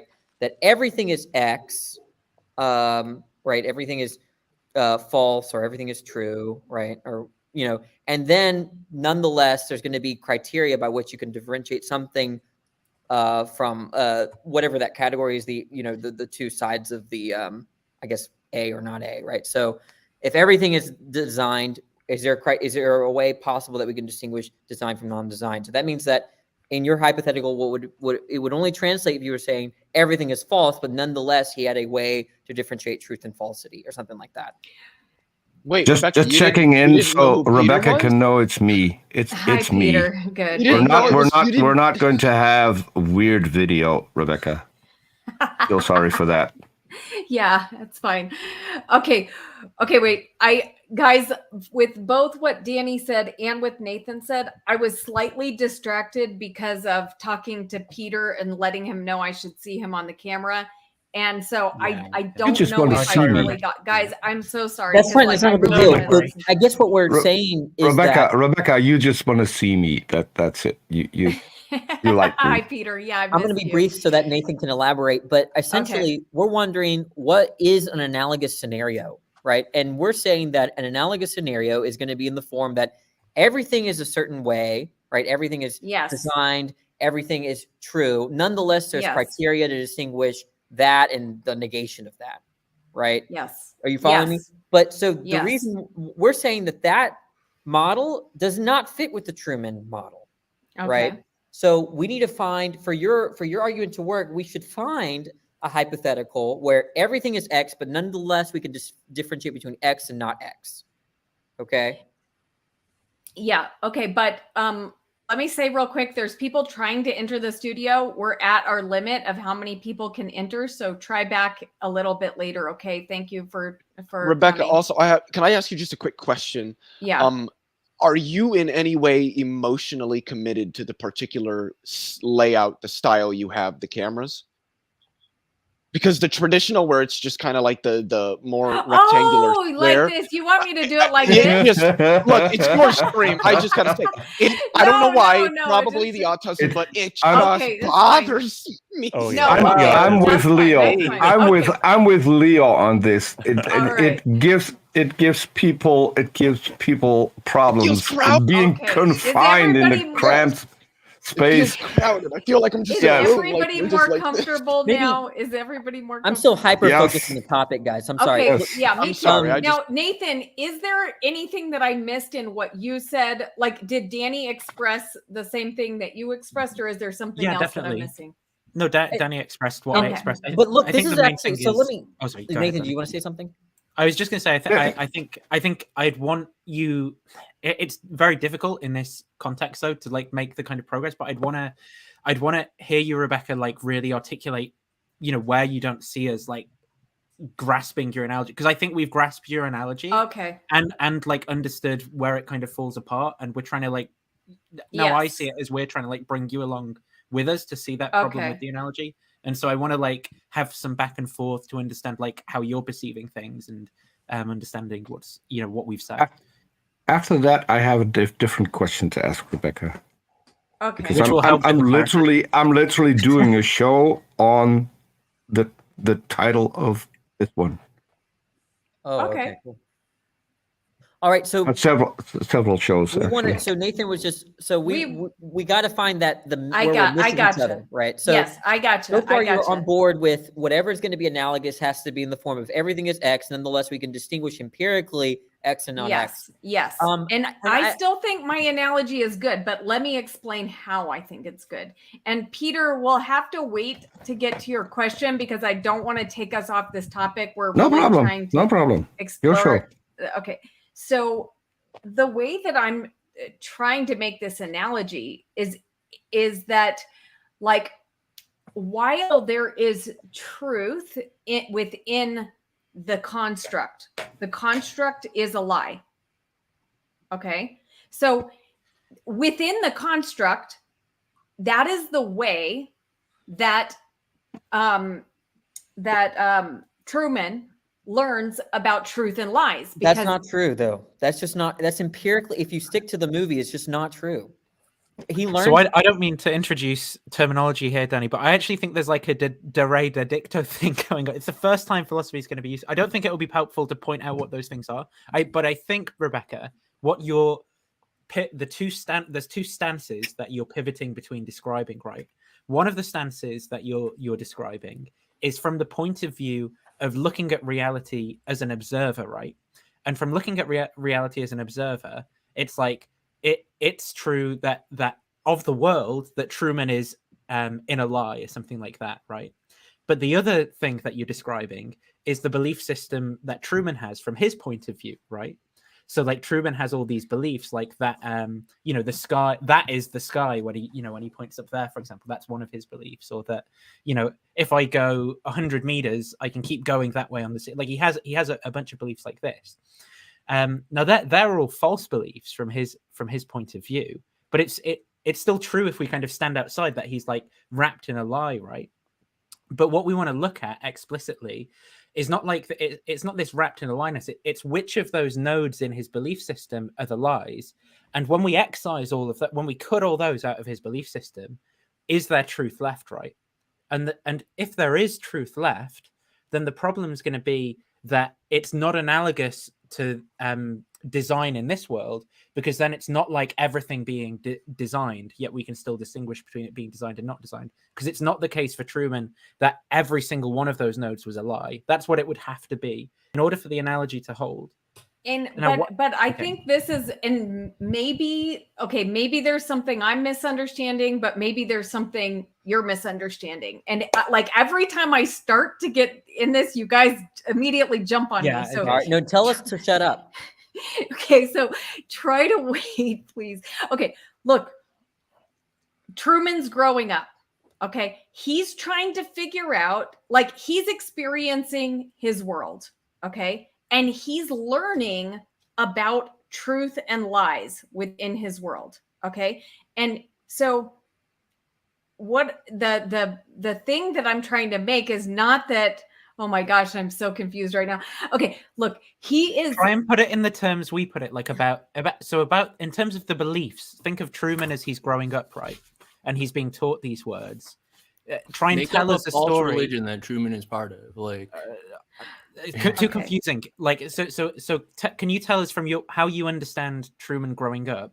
Okay. And the kind of things he's being taught from your point of view, and whether they're like true or false things that he's kind of learning about the world. Okay, so let's say his relationship with his parents. Okay. Now, in actuality, they weren't his parents. Okay, so the relationship was actually based on a lie. But within the confines of that relationship, that is where Truman learned what lies and truth are, right? Like, he learned from human relationships with friends, his wife, his parents. He learned from those human relationships what it looks like when somebody lies and what it looks like when somebody tells the truth. So, but there was another layer to that he didn't even recognize, right? So like, in some sense, they were always lying to him. So in the same way that, in the same way that we are always in a designed reality. Then Okay. what Rebecca is saying is that the designer must be within us as well, if that's the case. No. Yeah, that's No. right, It H. follows, Yeah. Okay. Nice one. So, but so do you see what I'm saying? That like now, but even though those relationships with the parents, it was based on a lot. They were always lying to him every single day. They were lying to him. But even within that, he was still able to learn what is truth and what is a lie. So I've got the confusion though, Rebecca. Okay. Okay. So his parents, so his parents obviously are actors, right? They didn't give birth to him, right? So they teach him. They say the proposition to Truman, "We gave birth to you," right? And Truman forms the belief that they gave birth to him. Now, is that true or false of Truman's belief? Well, this is okay. That's false, right? Yes, but right. So, yes. Now the next thing they say to him is, that there's these things called numbers. They go 1, 2, 3, 4, 5, and 1 + 1 is 2. Now, is that true? So Truman forms the belief that 1 + 1 is true. Now, is that belief of Truman's true or false, even though it comes from parents who are acting? That is true. Yes. So now Truman has a true belief, right? Do you see? Yeah. Even though his parents are lying about one thing, it doesn't mean that everything that every belief that Truman forms is a lie, even if his parents are lying. And that's, I think, what you're trying to argue for, or is it not what you? No, and that's where our confusion is, because what I'm trying to discover is, how does Truman ever discover what a lie is and what a truth is in this world, right? So here's a story, for example, right? So his parents have told him that he's a parent. They've taught him a bunch of English, right? So he knows how to speak, and presumably he's in some kind of like daycare or something. And he's socializing with other kids for the first time, and all of a sudden his parents are kind of like observing his interactions with kids, and they kind of teach him that, I don't know, they're giving presents or something like this at a party, and they teach him that he can like take more presents for himself by saying that he only got one or something. Like, you can say all the kids are meant to get 2 presents, right? And he's actually been given 2 at this party, and his parents say, well, if you say you've only got one, they'll give you another one, but that's lying. And all of a sudden he's introduced to that word for the first time. And he learns to say lying when people do similar things in his life. I mean, it's a bit of a bad example, but so even though his parents are acting, right, so they're not his parents, that is false, but they can still successfully teach him what the word means, right? And they can teach him criteria to apply to distinguish when something is a lie, or where, like if he started going, well, that's a lie, you'd be like, no, Truman, that's you're using the word incorrectly, right? Whereas so Truman's learned the correct conditions of application for the word. Yes. So why is that a problem for? I don't understand, because it seems like this is what you're saying, like it's something like understanding how to lie. If some people are lying about one thing, then they can't teach someone what a lie is, or something like that. And no, that's not what I'm saying. Okay. I'm saying that Truman learned from lies within the lie what the lie was, so that it helped him discover the greater lie. So he learned from the small lies. Okay, he learned from the lies within the lie, right? So he learned what lying was. Wait. He learned what lying was from the interactions like you talked about, right, with the parents. And he learned about lies from that, and that discovery helped him discover later that people were lying to him about a greater thing. So it was what he learned within the construct that helped him discover about the construct. But he didn't learn from the lie in that case, right? He actually learned because we established that when the parents taught him how to use the word lie, that wasn't a lie. Like when they taught him that 1 + 1 = 2, that wasn't a lie. So what you'd have to establish is somehow that so from the proposition, we are your parents, uttered by not his parents, from that lie, somehow that is like causally connected to Truman's establishing, what a lie, like how to distinguish a truth from a falsehood, right? But but that's not what happens. Truman distinguishes from true background beliefs that he establishes about reality what a lie is. So that's where the disagreement is. Like, we disagree with what you're saying there.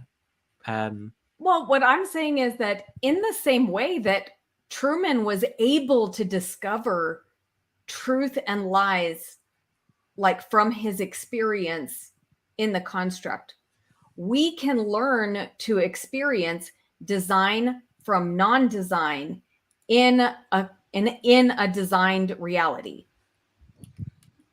How?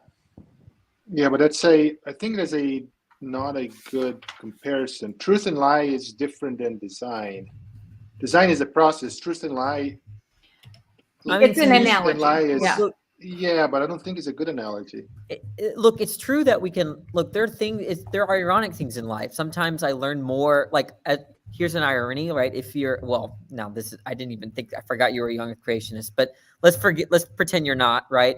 A lot of young Earth creationists know way more about science than the average person. It's ironic, right? So based on this kind of the pseudoscience, they actually come to all these scientific beliefs, right? It's true that someone could teach you a lot of false things and you might come out with a lot of true beliefs because of it, right? Now, that's all fine, right? But I think that's not what, and you're saying that, well, we can learn from experiencing design things, non-design things, right? Is that kind of what you're... Within the constructed reality, which is designed, all of it, the rocks and everything, we learn still from designs that are in this reality, such as phones versus sand. We learn, but it's all, of course, the sand is also designed, right? In the same way. I think you're describing an inconsistency in your belief structure.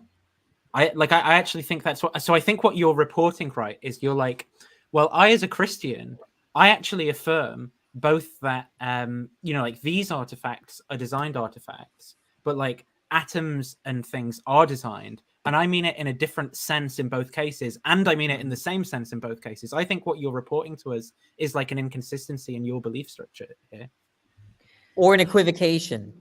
Well, what I'm saying is that within the designed world, there are things that teach us about design, even though we don't have a comparison of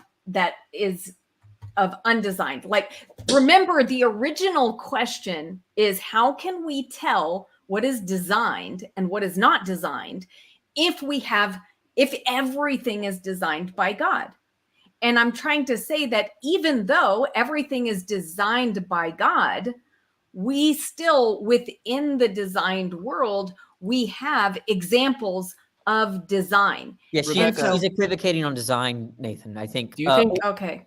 Yeah, there's two different, look, we accept, you're speaking in two different senses of design, right? There's the sense of design where we all understand, right, that human design, right? The design Daniel does. And what you're saying is that you can look at human design and then make inferences to God design, right? Yes. Is that kind of what you're saying?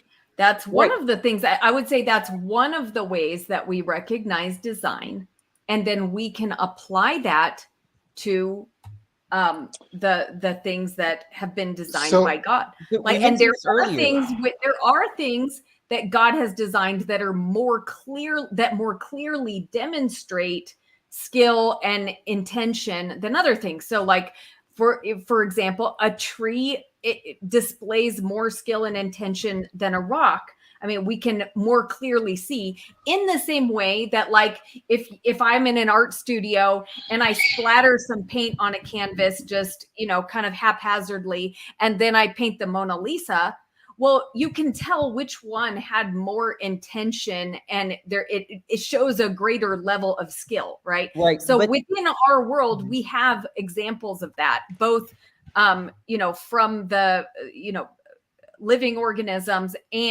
but also from what we've seen humans create. Yeah, so there are two Thing is, we issues have right plenty now. of examples. Those are all emergent. Those are There all are two. emergent. Look, there are two issues. There are two issues at hand. Number one, whether your analogy is analogous, and then the second point: how far can we go with human design to God design? Like, what are the you're going to say that there's an overlap, right? There's human design. Like, if you look at it as a Venn diagram, right? Rebecca, I see you typing. You're like, Yeah, sorry. Wait, give me 1 minute. Hillary, I actually see that all the time. I'm sorry, Get off your phone, right? You've like- created the worst possible format for us to change your mind, because No, I know. I'm sorry. you're the only host, so you've I got to know, manage the I'm stream, sorry. listen to Look, us. I have to see Hillary. I need something from Hillary before I can let him in. Okay, I am fully So there are two issues, right? There's whether your analogy is good or not. I actually kind of want to move past that for a second. We could go back to it. And then you're saying that human design is a kind of window into God design, right? It seems like that was the second claim, right? And so think of a Venn diagram, right? There's human design and then there's God design, and you're saying there's overlap, right? For instance, we program computers and they have a language. God has his DNA language, and there's an overlap. There's shared qualities such that you can go from one to the other. You can say, oh, well, we see this feature that's clearly not made by humans because they didn't exist. It shares overlap with the kind of things that we create, so we can infer the other bubble, so to speak. That's kind of how I understand it. Mm-hmm. But there's a critical assumption there, right? That there's overlap, right? What you're doing is, think of the Venn diagram, human and God. You're saying there's overlap, but we're wondering is, why do you think there's overlap, right? How it could be that that if you look at the two Venn diagrams, God design and human design, that there actually is no overlap, right? So, or maybe Danny, maybe a way of putting it for Rebecca would be, if you put yourself in the atheist shoes, right? What would you say to them to convince them that there is overlap? Because we're obviously, from, like, if you appeal to other things you believe, right, then you can tell us some story about why you're convinced that there is. But in the context of providing like these examples of design that are in one of those circles that Danny pointed out, right, which the atheist already agrees, those kind of designs exist. So if you're just pointing to them like this, pointing to a bunch of examples of design that the atheist agrees to as designed, then they're going to be like, yeah, I agree to all of those, right? So the question is, what do they believe that you can point out to them that is then going to commit, as an atheist, that is then going to commit them to, yeah, so God designed everything. And let's use a concrete example. I think because you do think DNA is designed, right? Yes. The idea is that you're saying that programming languages, let's just grant that it's a code, right? And let's grant all of it. I don't want to quibble over that, okay? You're saying that, look, humans create code. We see code in nature, right? And because humans create code, well, it's likely the case that God creates code, right? And so what we're wondering is that, okay, why do you think God is the kind of being that creates code? After all, there are other intelligent minds that don't create code. Squirrels don't, right? Danny, can you hear me? Hello? I just wanted to make sure that you were able to hear me. I think the DNA is self-assembling. I don't think that it does require an external creator.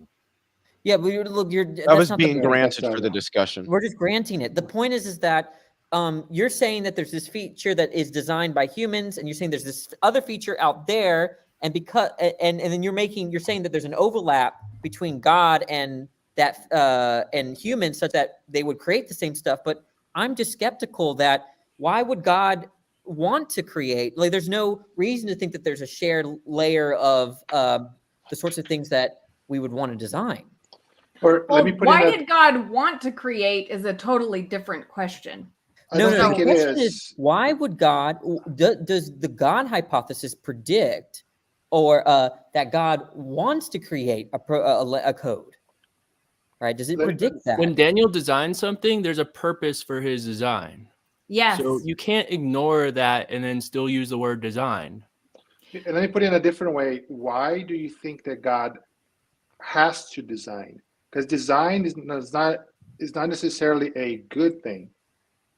Well, Yeah, I my feel point like is more nuanced No, answering it's than not. the It's not. question of why is totally different than answering I, the question of whether or not God designed, no, right? I let's put think, it I this Daniel, think my way. I point think is we're more yeah. Go nuanced ahead. than that, right? It's The more Okay. same nuanced than that. question. No, My no, point it's is not. that I she's understand your thinking point. that God I understand. is the Yeah, kind of being that would be interested. designs. Yeah, in design stuff. Yeah, I understand your Okay. point. So my question is like that when we design stuff, it means that we don't understand parts of something, and then we need to figure out something in order to design something. So why does God need to go through that process to create something?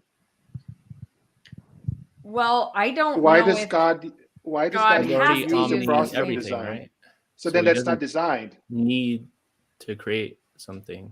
I think Well, we a need to point that decide Daniel is on what getting at. our Well, go I've ahead. got a question. I think the point that Daniel was I, getting at is that there's a difference between design and creation. That maybe God created this stuff, but He didn't design it. He Yeah, didn't go through a I don't think that's process going of to help. Look, I guess structuring That's or just anything like semantics, that. though. maybe think of it this way. One last try, Rebecca. I'm sorry. Look, the one last You're try. fine. This is the idea. Suppose we had gills, okay? And okay, suppose we had no. We Let's say do. that we discovered another alien species that had gills, okay? They could breathe underwater. But also on that world, right? We saw this kind of technology that allowed for animals or species that didn't have gills to breathe underwater. Why is it a bad inference to think that the species that had gills designed the mechanism by which allows a thing without gills to breathe? Is because they just simply don't need it, right?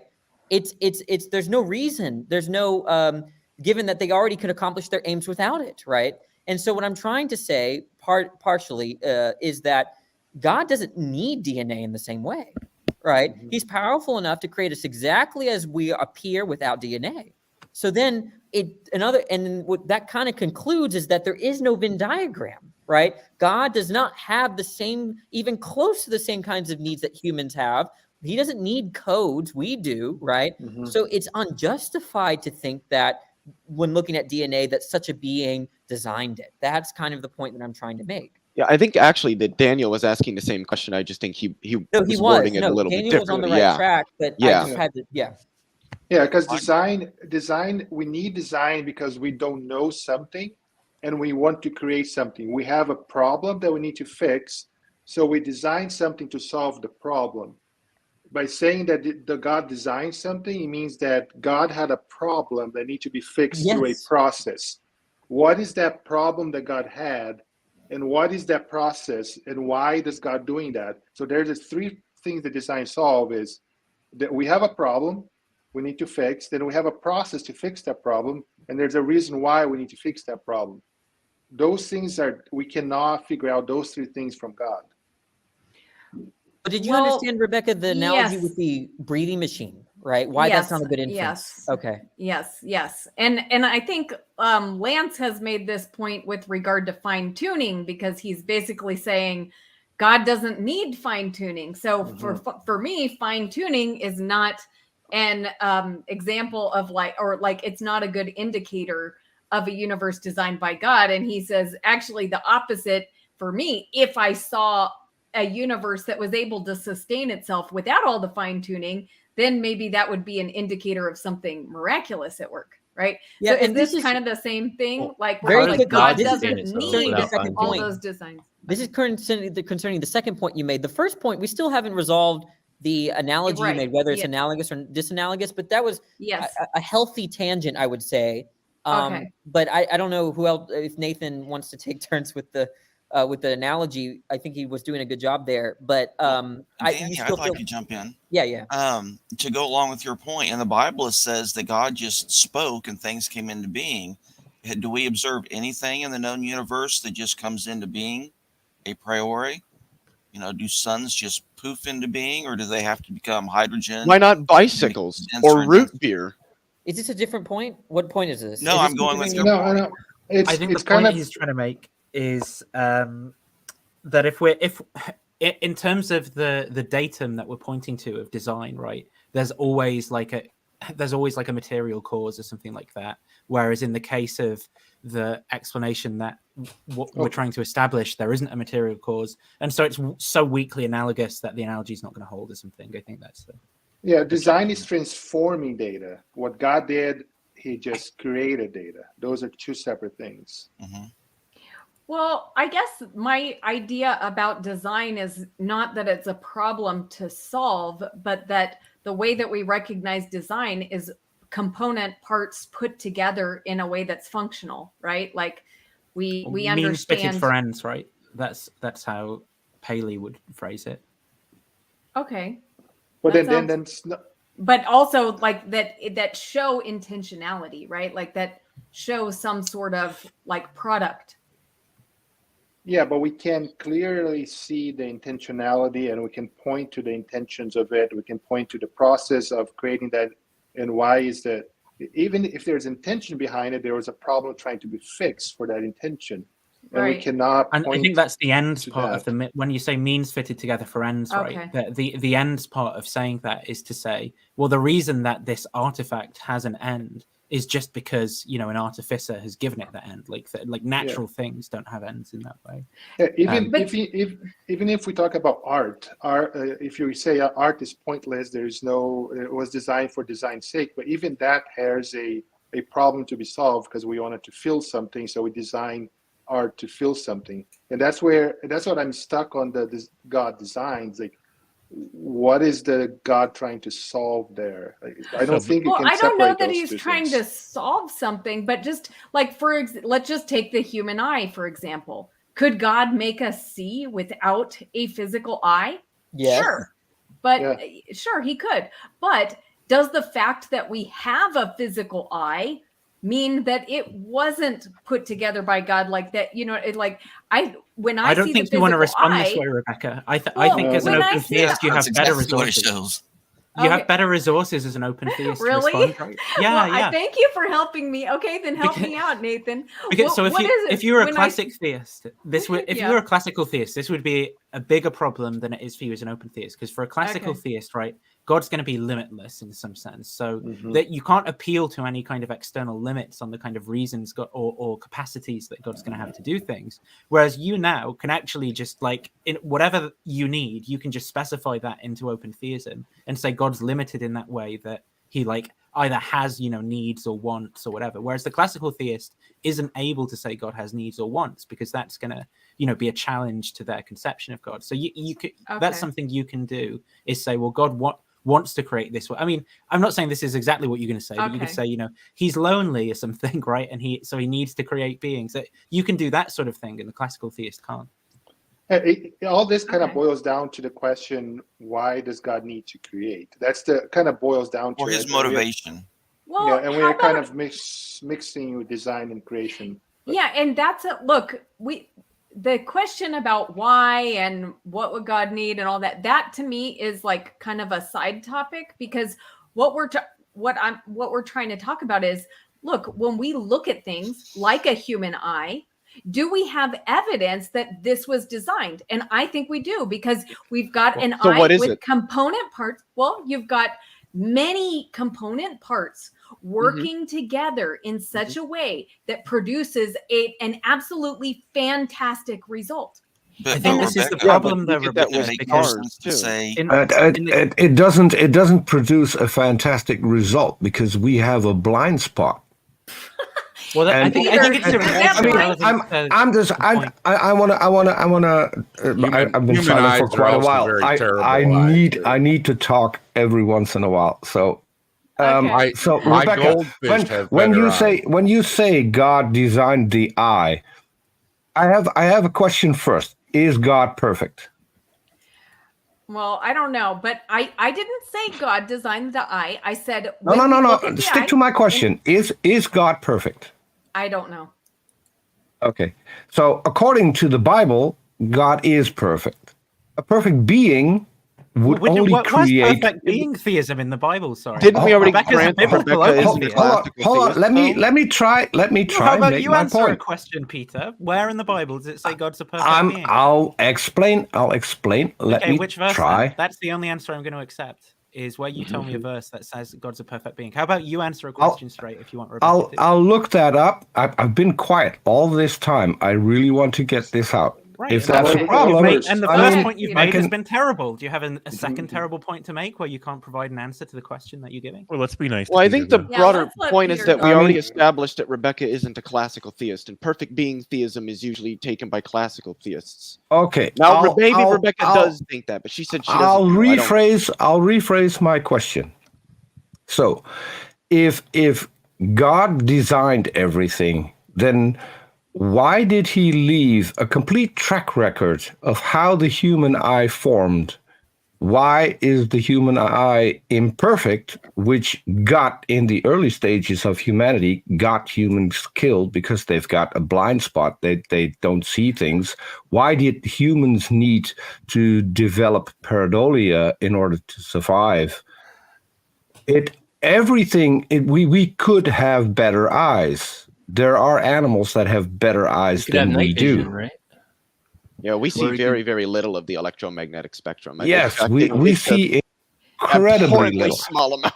This is Not that shaped into, that's like, a good or And bad. the reason, It's gonna depend the on reason, There's a the lot reason of I jumped, the assumptions reason being I made jumped here. on, the reason I jumped on is because it's in the title of the show. Why is look at the trees not enough? Yes. I'm currently producing a show for Jackson Wheat. Jackson Wheat is doing that with Dapper Dino, where we go over all of natural history, starting at the very beginning, when there were no trees. Trees only came into being a long, long time after the first organisms did. Sharks are older than So- trees are. Yes. So why didn't God create trees, and why did we see trees pretty much develop over time from other plants?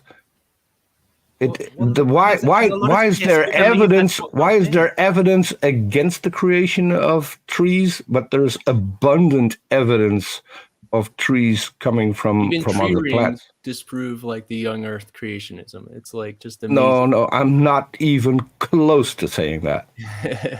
Well, we're going, I mean, Peter, there's a lot of assumptions in the things that you've said, and I really don't know that we have time to unpack everything without totally going. Oh, we off can the stick to topic. one thing. So- Why didn't God create trees at the start? Why did he wait over 1 billion years after the Earth formed to create something that even remotely looks like trees? And we don't have those anymore.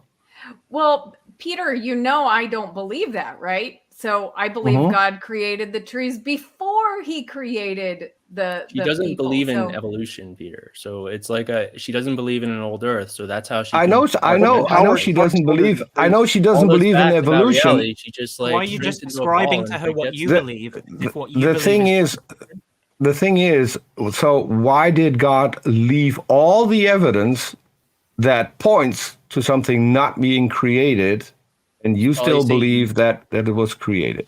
Well, that's I not don't what Rebecca think he believes, did, though.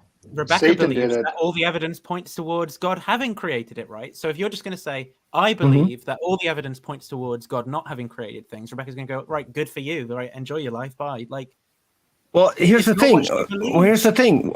I would like to see some evidence of a God having created anything of any. I would like a theist, any theist, to tell me, okay, I know the original created species, and here's a list. There's no theist on the planet who's ever come up with that list That is and actually a the good evidence. point. And the evidence to back it up. Good reasons And to believe, right? Isn't and- that they can convince someone who might be arbitrarily I was dogmatic or unreasonable? still talking, but I started talking. that's fine. So Right, you the come in evidence, there, completely derailed the conversation and Yeah. inhibited any chance of us making I'm progress. sorry. I thought this was an open stream, and I thought It this is an had a open specific stream. title, and I'm About- addressing the about title of the design. stream. It is an open It's stream, not but about- you've not really yeah. made good points. Yeah, But- Peter, I like the stuff that you're saying is all valid, but we were kind of like getting, I mean, I feel like there's a lot in it, and it kind of is going off of the main part Rebecca, of the conversation. I'm merely addressing the title of the stream. If you want to talk about movies, I mean it's fine. I'm okay with movies, but I don't think movies have anything to do with the title of the stream. And correct me if I'm wrong, Rebecca. The title of the stream is "Look at the Trees. Not enough. Tell me why," which is exactly what I'm doing. Context to the conversation, right? Before you came in and started describing what your belief structure is, which none of us care about. Well, I mean, maybe I asked about trees. I asked about the trees right at the beginning. So I'm just. These are all, Peter, I've been you're waiting right for a that while, Nathan. Peter, If the topic of the show is not important, then we shouldn't have a topic of a show. No, that's not how conversations work, right? There's a topic. We started on the topic. We moved through a bunch of stuff. Yes, and other people join in later and are not privy to the first 2 hours. And if they are going to, if they, wait, guys, I can't hear anyone. I cannot hear anyone. I cannot hear anyone. Wait. I would love for Nathan to let me finish a sentence before interrupting and starting to talk over me. He's like Dawkins. It's impossible to have a conversation like this. Guys, let's keep it friendly. Let's keep it friendly. Yeah, I would love to. I would love to on, make his points. No one's going to listen. No one's going to respond because we don't care. Like your eyes are glazed over. You want to go back to the previous conversation, Rebecca. It's pointless. It's a waste of time. Okay. Yeah, Peter, let me just quickly respond to your things. I don't think we have a complete track record of how the eye was formed. I don't think that, trees were here for that long. These are my perspectives. We can have a longer conversation about that later, but you asked me and I'm answering you. This is not how I view creation. That wasn't my last question. Okay. That wasn't my last question. That wasn't my last question. My last question was skipped over. And I'm sorry that you're not in charge of this stream, but Nathan apparently is. And I'm really sorry for that. I've had people like that on my streams and it's frustrating. But so my question was, if God created, then how come there's no theist on the planet who can come up with a list of the things that God created and the evidence to back it up? I love how people start discrediting evolution and the science, all of the science behind it. And I can grant you that you do not have to believe that. But if you make a different claim, like God created, then you have the burden of proof. You need to come up with evidence. No theist is focusing on that. All they try to do is poke holes in the science that we have. And there we go again with talking about over. I'm not over talking you. I'm interrupting because it's wasting I'm asking Rebecca a question. So can you please shut the fuck up for a few seconds because this isn't productive. Peter, I have an answer. The reason that no theist can give you that is because we don't have access to all the information about God and creation. So wait, so then how do you know that he created anything if you don't have access to that information? How can you make that claim? Well, because of the things of the design inferences that we can make based on our experience here with designs that humans make. With our experience of humans putting together machines with component parts that work together. But hold on, the difference, Rebecca, the difference between hold on, one second. The difference between humans creating things and God creating things, we know that humans create. We can go look at humans creating. We have all the evidence for the fact that humans create. Just saying, because we know that humans create, therefore God has created, is a fallacy. If you don't have any evidence to back up the fact that God created anything. Okay. Now Rebecca can say. Peter, we've let you make a point. Now let's move on and let other people talk who've been waiting to talk. I think Travis was trying to say something. Dave was trying to say something. Nathan, Leo. Okay, go ahead. Well, I just want, with respect to what you had said, that sort of, and I think that we've already touched on this with either Danny or Nathan. I think both Danny and Nathan touched on this pretty well. This analogy between like humans designing things and, seeing similar things in nature. I do think Danny kind of explicated well there. Well, why where's the overlap? God doesn't like really need, in virtue of what does God need to do the things that humans do? But just to pick out one particular example, so you would agree that humans can design nuclear fusion reactors, correct? Yes. Would you say that stars are designed? Yes. How? How are they designed? That's what I've been asking. How is the question? You can't just say God. I mean, did I it. can There's tell you how no stars how. develop through the accretion of material via, you know, gravity and everything like that. And once you've had enough material accrete onto a central mass, the temperature at its core hits, like, what is it, like 15 million Kelvin, and the same processes that we can do in There's an reactors and in explanation. bombs begin to occur. So I guess the point that I'm making here is the fact that humans can take certain aspects that we see in nature and utilize them, or the fact that we can create systems or structures that are similar or analogous to other things that we see in nature, I don't think can be used to infer that when we see those things in nature, that therefore they're designed. And I know that I keep harping on this point, but that's because I think it's an important point. I think the reason for that is design is not given in terms of the physical attributes of the systems or the structures that we're looking at. It's given in terms of what we understand about them. We don't have a prior knowledge or a prior experience of cells being designed or DNA being designed. In fact, many people pushing the intelligent design argument make it a point that we've never observed an intelligence like humans design cells or DNA in a lab despite all of our technological advancements. So that seems to work in the favor of the I'm just going to, for myself, in favor of the naturalist here, even though not everybody here is a naturalist, that we don't infer design from physical attributes. It's from our prior knowledge and our prior experience, and we just don't have that for life or stars or anything like that. We've never seen an intelligent agent design those. Yeah, and that's what I was trying to say as well. Like everything that we design is inside our own system. We have a system called the universe, is closed, and everything that we do is inside of that. Everything we design, we need to use materials that already exist there and then design something for that.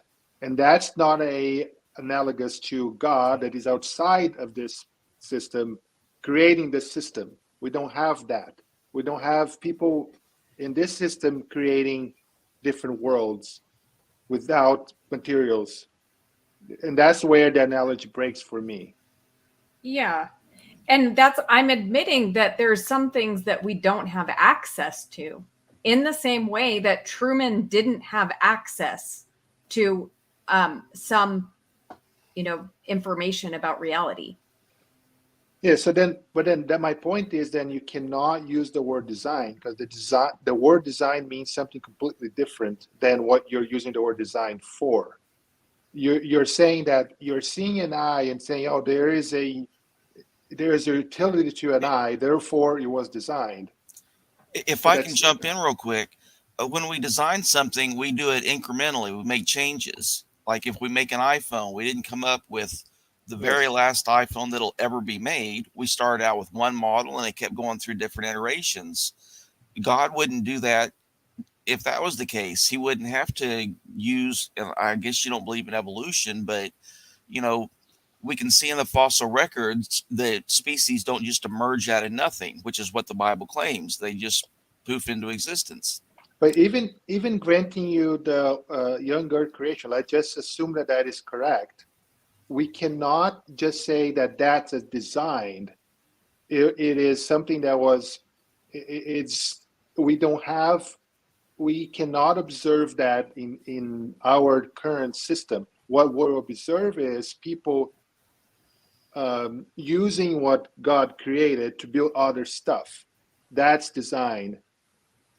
But we cannot just say that then the eye was designed, because what are the components that God used to create the eye?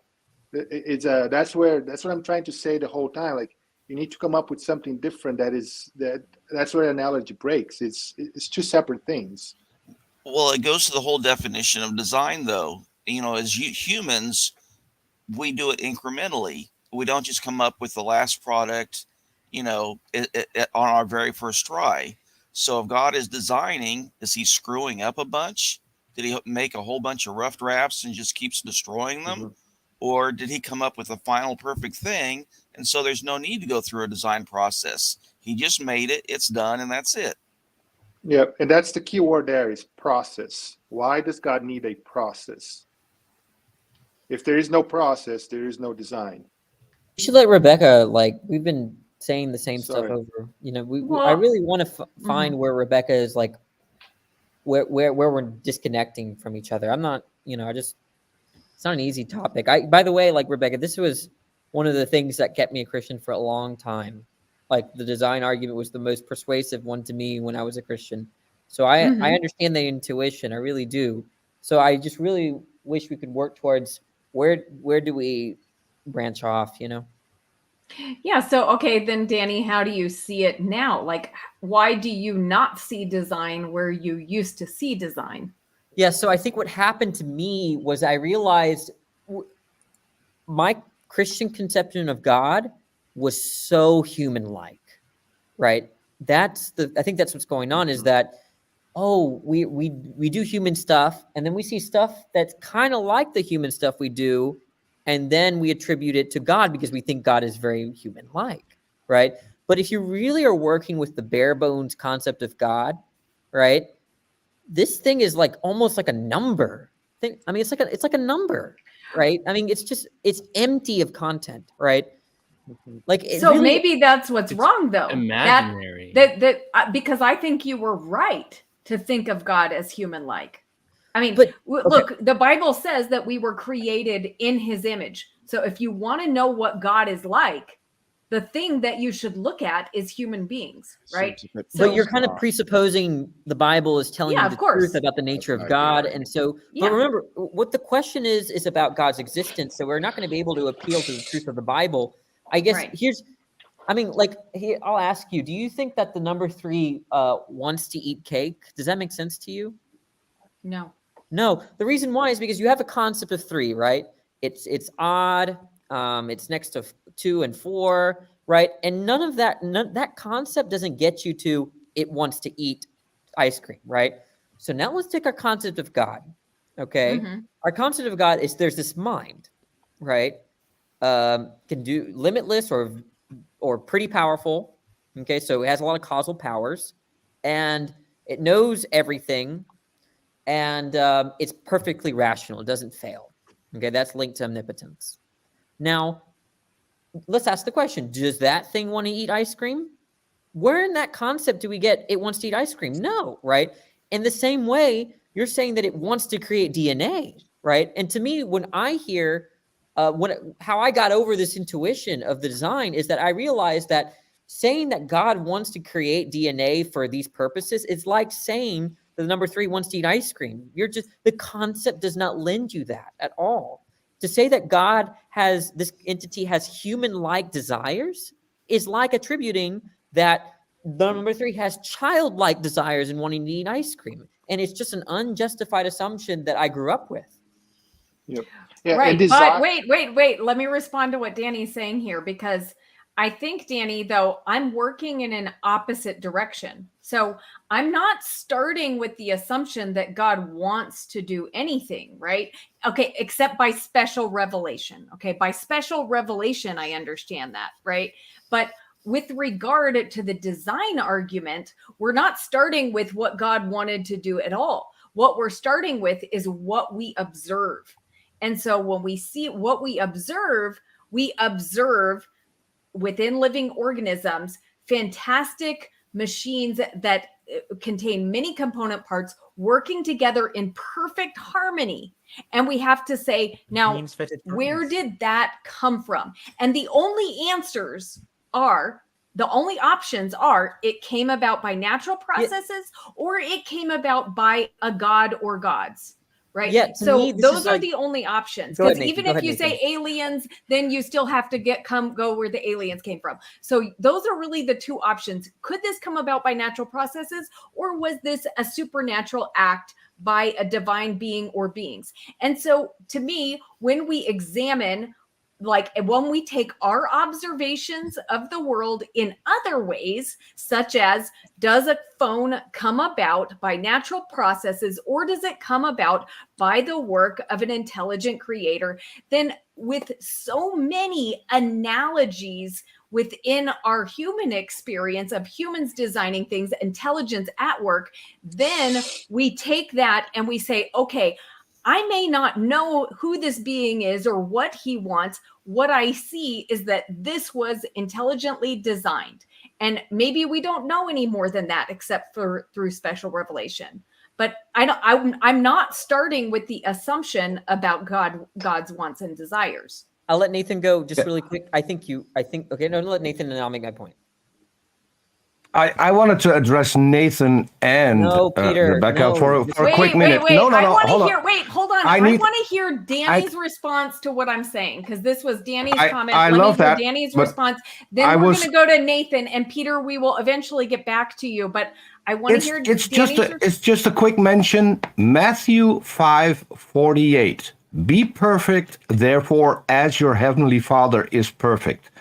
Okay. This is the Bible stating that God is perfect. The fact that you guys haven't seen the verse doesn't make my claim irrelevant. Okay. Just interpreted differently. Oh, all right. So, Rebecca, the idea is that I very briefly, because I know Nathan has a good point, I think, but the idea is that you're saying that you're not starting out with the fact that God would have that kind of desire. Now, let's take in mind this, right?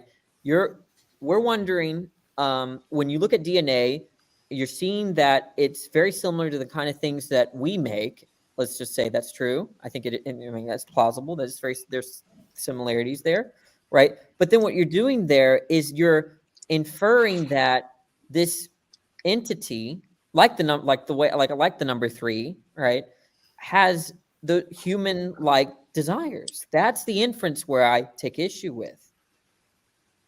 Right? You're saying that that natural entity, or the DNA, RNA, all of that transcription, translation, all that happens in the cell is very much like our machines, and then you're attributing human-like aims and goals to this other weird, different type of entity. And I'm saying that that's where I kind of get off the train, right? I don't think we can do that. Okay. Let's hear from Nathan. I think it's probably better if you come back on that, Rebecca, because like from my point of view in the conversation, I don't want to just like describe how I think about it. Like I want to engage with, I want to modify your beliefs so you don't think what you think about it, because I think what you think about it is wrong. So I'd rather hear what you have to say in response to what Danny has to say. Okay, so my response to what Danny has to say is either Danny is ignoring what I said, or I'm not understanding his point yet. Well, didn't you say that you're not starting with the assumption that God has the desire to eat ice cream or desire exactly to eat? Okay. I'm starting with the object, whatever it is, and let's go with trees, since that's the topic let's go of in this chronological order. So you see the trees, you see the seed go, and fantastic stuff, right? It grows in different stages, whatever, as DNA itself. Okay, so now you're saying that tree has very similar analogs to the kind of stuff we make. Yes. Right. Okay. So then you're saying that maybe something similar created the tree. Well, first, I'm just saying that I can see design in the tree, right? From what we make, I can also see that this same type of, putting of component parts together to function together in a way that I don't know where that fits with the premise. So let's just start. Do you tell me where to insert that, right? So we see the tree, we see that it has this metamorphosis from seed to mature adult, or whatever. I'm butchering. I'm a biology teacher. This is horrible. Okay. But and so you're saying, well, look, that whole system, that whole tree thing is similar to the kind of things we make. Okay, so we're so far so good. Okay, so and that's what is meant by you're seeing design in the tree, in the sense that it shares similar structures and properties to the kind of things we make. Right? Yes. then here's the key inference. The key inference is therefore something similar to humans designed the tree. How about just, I mean, what do you mean by similar? Because I'm saying it requires an intelligence. It requires intention. That would be like humans. We don't make things for no fine. reason, right? We have goals and means of achieving those goals. And that is why we make things like computers and Coke cans and things that, you know, so the idea is that what you're kind of, when you're carrying the assumption that something created the tree, you're bringing with you all this rich human psychology with you. And I'm saying that you can't bring that rich human psychology to the kind of limitless, most powerful being, because that thing could have any kind of goal. Okay, but Danny, what are the options? Let's just talk about what the options we have when we're looking at a tree. So you're saying I can't do that. So what's the other option? Well, look, do you think you still can do that? Is there something that you still disagree, it seems like? But you're saying you want to move on. There's only two options. So yeah, it's either designed or not designed. I think there's thousands. Well, look, there's two options in the sense that there's design and non-design, right? Well, yeah, that's a logical truth that it's that. The problem is when you say that, right, that it's designed or not designed, right? That's just a logical truth. But the problem is that within designed hypotheses, there's a lot of different specific hypotheses, and within not designed. Wait, I got it. Actually, I got it, right? Actually, Rebecca, keep in mind that my objection is not that you can't believe that the tree was designed. What my objection is that it's the way that you're coming about it, right? It might be the case that God came to you in a vision and told you that the tree was designed by him. Mm-hmm. That's fine. But what a lot of ID people, especially biology ID people, is they're pointing to the structures, right? They're making an empirical claim about the nature of the tree and the relation towards the kind of things that we make, right? And I'm saying that it's fine to think that everything is designed. There's no incoherency there, logical contradiction as far as I'm seeing it. But the way that you're getting there is unjustified if you're trying to point to the specific analogs of the tree and the kind of things that humans make, and then somehow getting from that to God, right? So actually, for sake of argument, I can grant that the tree was designed by God. I'm just saying that the way that we come to know that is not via the properties of the tree and the way that it develops and all the things that you're seeing of the tree. Which is a point I've been making. Right. So really our objection is more of an epistemic objection. It's a problem with how do we come to know it? Right. There's not going to be justified. I could even grant that God exists and he created everything. Okay. But like what I would like to know is what is the other option? So what is the other option if you're not going to come to that? Okay, so natural processes. So if we're going to consider, and I just really quickly, that's not even necessarily inconsistent with believing in a God. I just want to add that, like, I can grant that God exists and still offer this as an explanation. I just wanted to clarify that. Okay, so what I'm saying is, when I look at the options, I don't think natural processes cuts it as an explanation. So I think I'm very justified in believing that it is God who created. Yeah, but in virtue of what do you not think that natural processes are sufficient for explaining the complexity and diversity that we observe in life? Our scientific observations. Well, that doesn't tell me anything specific. What observations? Well, you don't like the scientific observations. Yeah, you disagree with them. Well, no, she hasn't even said what the scientific observations are. I want to know, like, what observations she thinks. She doesn't have any. Well, she hasn't said any yet. We don't know if she has any. So, well, have you observed a tree coming? Have you observed a tree assembling itself by natural processes? Yes. Well, in a sense, yes, because when a seed goes into the ground, there's, and it just depends. But you need this. You have to. I'm getting. Holy shit! I can't even make the point. So, the seed goes in the ground and it begins to imbibe water, and it uses the water and other nutrients in the water and in the soil to continuously grow. That's all natural, and that is extraordinarily well understood. Where did the seed come from that has Some other all plant the that information produces Another those to seeds. tree. create? The same How did the species. seed assemble itself by Well, natural? I don't know what you mean when you say how did the seed assemble It itself. The didn't seed is a assemble result itself. of the That's why we processes need of that biology. species continuing its extent on the planet. That's just kind of how it works. That's why I said that's why we need biology. Even if I grant that God did it, it doesn't explain anything. And we need biology to explain it. And things that human created that are design, are those created outside of the natural processes? I mean, I would say Can no. you explain what you mean by that a little bit? If something is designed by humans, right? Yeah, go this ahead, Dave. phone was this phone designed outside of the natural processes? You used natural laws at work, along with your intelligence to create that. So it did not come together by natural processes. Wait, what do you needed mean? your intervention. It needed your intervention, right? So is human intervention outside of the natural processes? Human intervention. Well, I mean, of course, if you get down to the root, a human, you're like, go ahead. You're part of the you are part of the natural world, natural laws. Your intelligence has been established. Your ability to, formulate things and make factories and That all that all comes from his brain, you mean? But so well, I'm inside this. I'm inside the system, the natural system, right? Designing stuff with the natural system. Well, you said natural system, but I mean, I think it's the created system. Yeah, so, whatever it is, even if you God created, right? I'm designing stuff using natural processes inside of the natural world with natural things. Then does this phone? Okay, let's so that we don't just so this is not a word issue. Let's say instead of saying natural processes, let's say time and chance.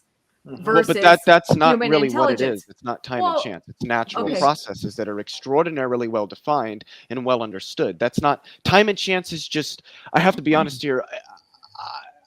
It's almost making the notion of something occurring by it's sort of loaded with this idea that something occurring via natural processes purely is just absurd. Oh, well, that's just time and chance. Well, the natural processes is not pure chance. The fact that stochasticity exists in nature, even at its most fundamental level, does not at all mean that everything that occurs by purely natural alone is random and it's all chance. That's not the case. No physicist, no chemist is going to say that. Matter is just like Lego blocks. They can interact in Leo. certain ways. Hey, Leo, I'm sorry for cutting you off earlier. I wanted to tell you that that I understand you way better than I do the normies. So. Me too.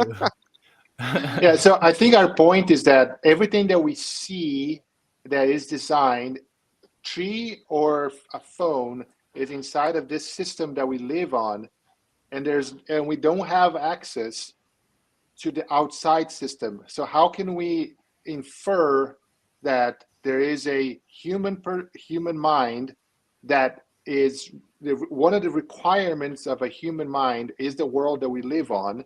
We need this. We need a physical body. We need chemicals to be a mind, and we need the natural world to exist. We cannot infer then there is something outside of this physical world because we observe the physical world. We don't have access to that. There's no way of us to knowing that. And just saying that, that's the... Well, Daniel, do you think your phone, like if you left it would you expect for a phone to assemble itself by natural processes without intelligent intervention? But that's why you're confusing natural processes. It's not random. Like we have a starting point, how their starting point was, and in that starting point, there was everything. And with time and everything that was things that are putting together. Okay. And that includes our minds and our intellect and then eventually create a phone. So you So think in a a way, phone can yes. assemble itself? You do believe a phone could assemble itself? You're misrepresenting my point now. No, Daniel's point is that I believed is that everything that's involved in the assembly of a phone is natural. We don't need to Yes. appeal to anything outside the natural world to account for the things that Bingo. we see that we do know are But, designed. but Daniel appealed to the building of a phone through his process in building the phone. Yeah, which is but entirely Like he natural. appealed Yeah. he said that, you know, it's designed because humans got involved with the process. So Yeah, but I'm that's just natural. wondering, would he expect let's put the word natural processes aside and just say, would a phone spontaneously assemble itself? That's incoherent to me. Yeah, I don't really know what's It's being asked incoherent to me there. too, because As I a don't tree- Yeah, but expect phones nobody Has to a here is tree asserting ever that. I don't think even spontaneously with appeared in millions your of yard? years. I Even don't know with where we're millions getting of the years, I don't question expect from. phones Nobody's to assemble asserting. themselves. I don't think Rebecca, anybody on either That's side is asserting that things just like right. pop into existence the way they are. Like, I don't think anybody's making that claim here. No. We 'Cause always we go to would this ask- question: do you think we this would could do ask this, or back- do you think this could do that? And it's just like nobody's positing that. Okay, but wait. But what I'm saying is a phone is not nearly as fantastically complex and functional as a tree. So I would say it's a more phone is functional not than a tree. Are you just capable of saying what a this tree. is Wait, an wait, argument guys, of incredulity? guys. No. Oh my gosh, I'm losing my train of thought. Just let me finish the thought, okay? What I'm saying is, I don't even know what I'm saying. You guys just What you were Can saying you- that a can you phone show isn't us- as Can you complex show as us a tree just spontaneously showing up in Right. somebody's yard? No, look, I'm not saying it has to happen, you know, within a week or within a moment, but let's just say you had millions of years. Would you expect a phone to assemble itself? No. If the component parts of a phone were lying on the ground and it had millions of years, would it assemble itself? No. No, phones are not organic, and they're not self-reproducing. So I no. think the broader Will a point. tree ever appear in One your at a yard? time, one at a time. Will Let me a the broader tree point- ever appear in your yard in a million years?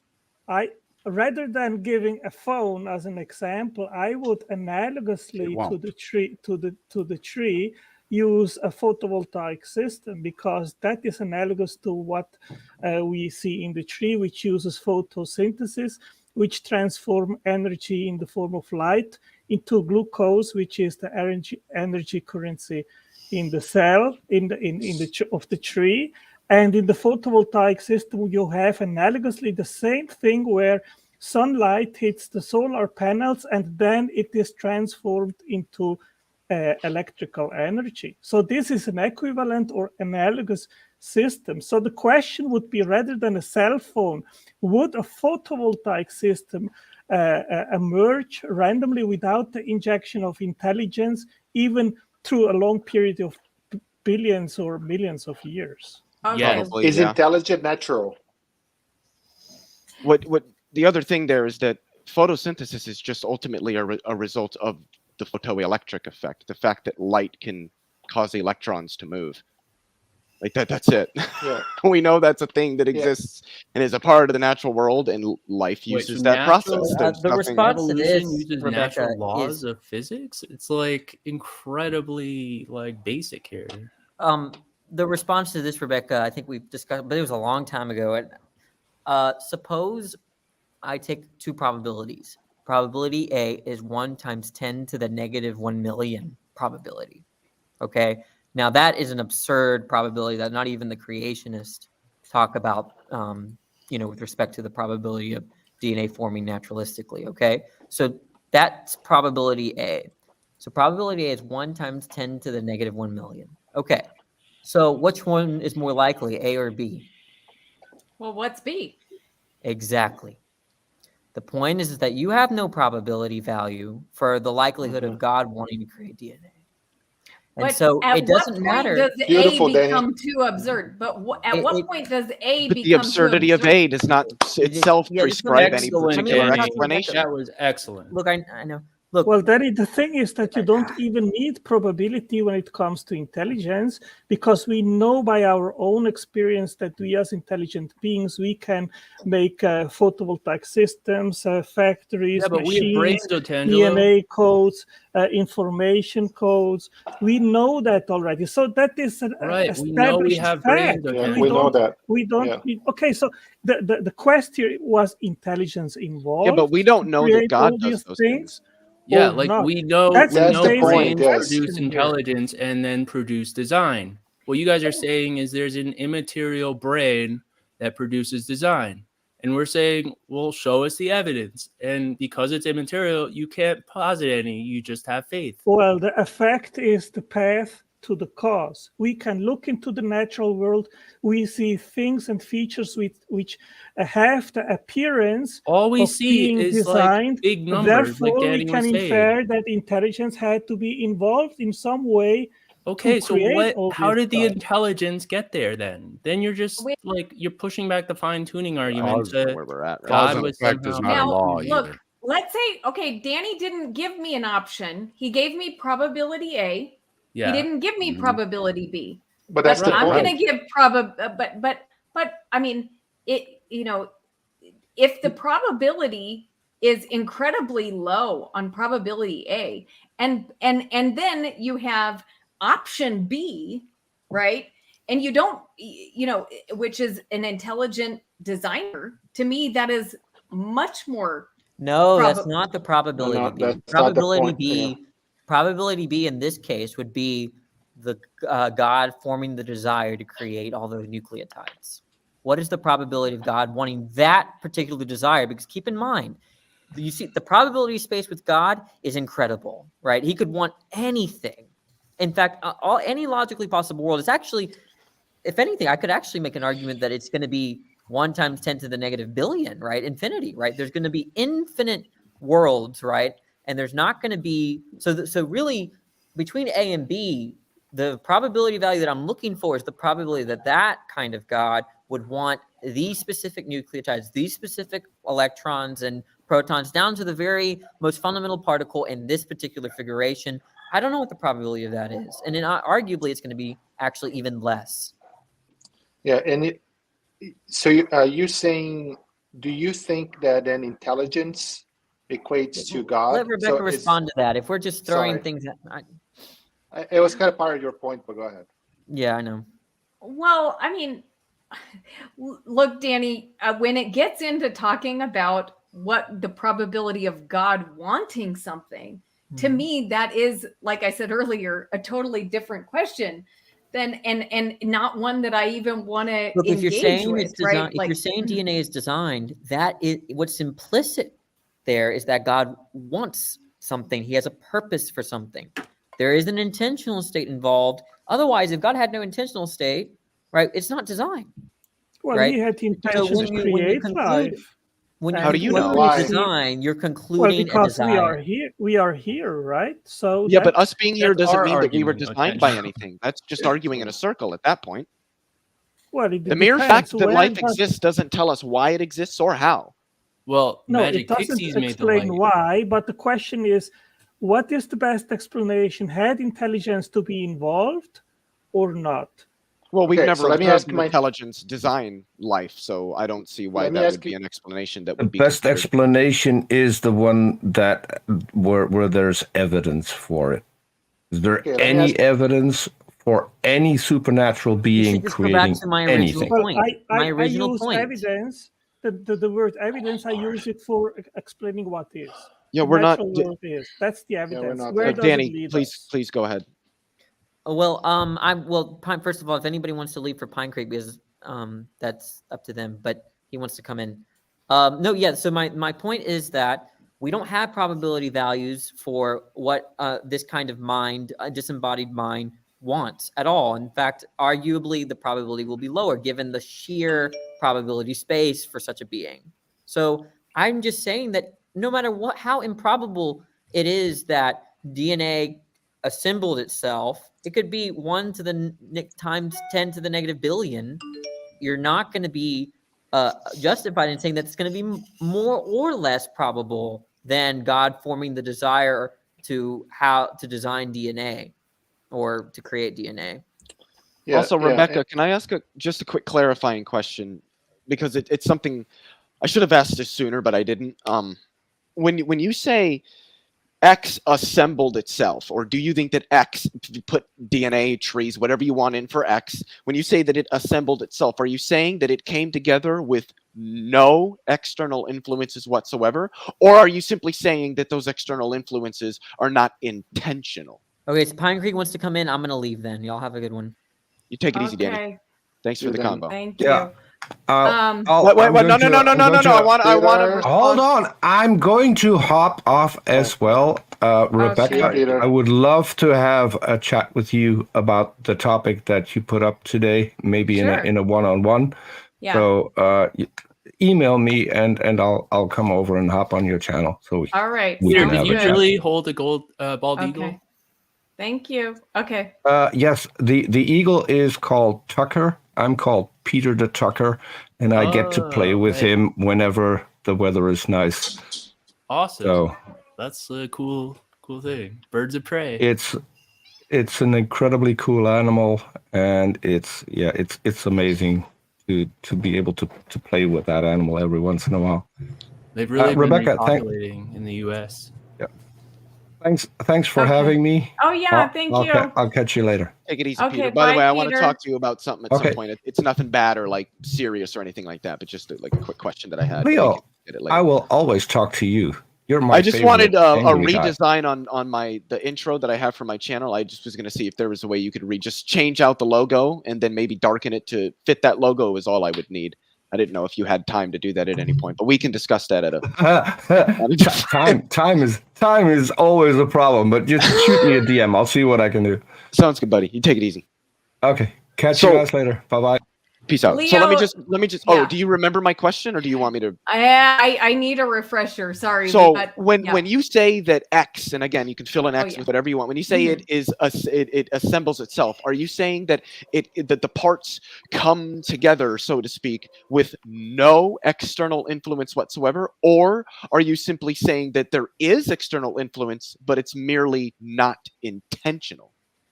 I'm saying that the issue is intelligence. Is there intelligence involved? So is there intention? So, intention its and well, assembling? I mean, well, intention is part of it. But do you I think mean, that things can't come together absent intention? It depends what you mean by come together. Well, the way that you mean, to assemble. Can something assemble, come together? Can the parts make a whole? Is that possible to occur absent any intention whatsoever? Well, it depends what we're talking about. If we're talking about trees, well, no, it then should, I would say because yes, I'm not talking it's about impossible. that. It doesn't matter what we're talking about. Is it possible? It does, that though. there could, well, it doesn't. Is it possible that there could be things which can assemble absent any intention? I will say that's possible. Okay, so yeah, that's a big admission. So are you? Well, So- possible doesn't mean likelihood. It doesn't. I don't mean. I wasn't asking about assembling. likelihood. You're Yeah. exactly correct. Actually, I was my thought asking about mere possibility. My thought experiment is right related to what Leo just asked you. Do you want to? Okay, cool. So this is, in my opinion, the purpose of this thought experiment is to show whether this conversation is even worth having. Okay, cool. Because I think for most theists like you, Rebecca, we're wasting time. But anyhow, Elon. Wait. What would be what do you think the motivation for having this conversation is? Like, is it for you guys to convince me that my worldview is wrong? Or, I mean, like, what's the intention? Well, I think the purpose is understanding, personally. Okay. No, yeah. I think it's for you to get views on your channel. But anyhow. But here's the thought experiment. All right. Okay, so Elon Musk is willing to pay you $10 million, Rebecca, to write a screenplay about a universe with no God. And he's asking you to create this screenplay, this storyline, and he's going to make a movie out of it. He's paying you $10 million. Could you do it? Sure. Okay, what would it look like?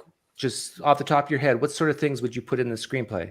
What does this universe look like without a God? Oh, oh my gosh.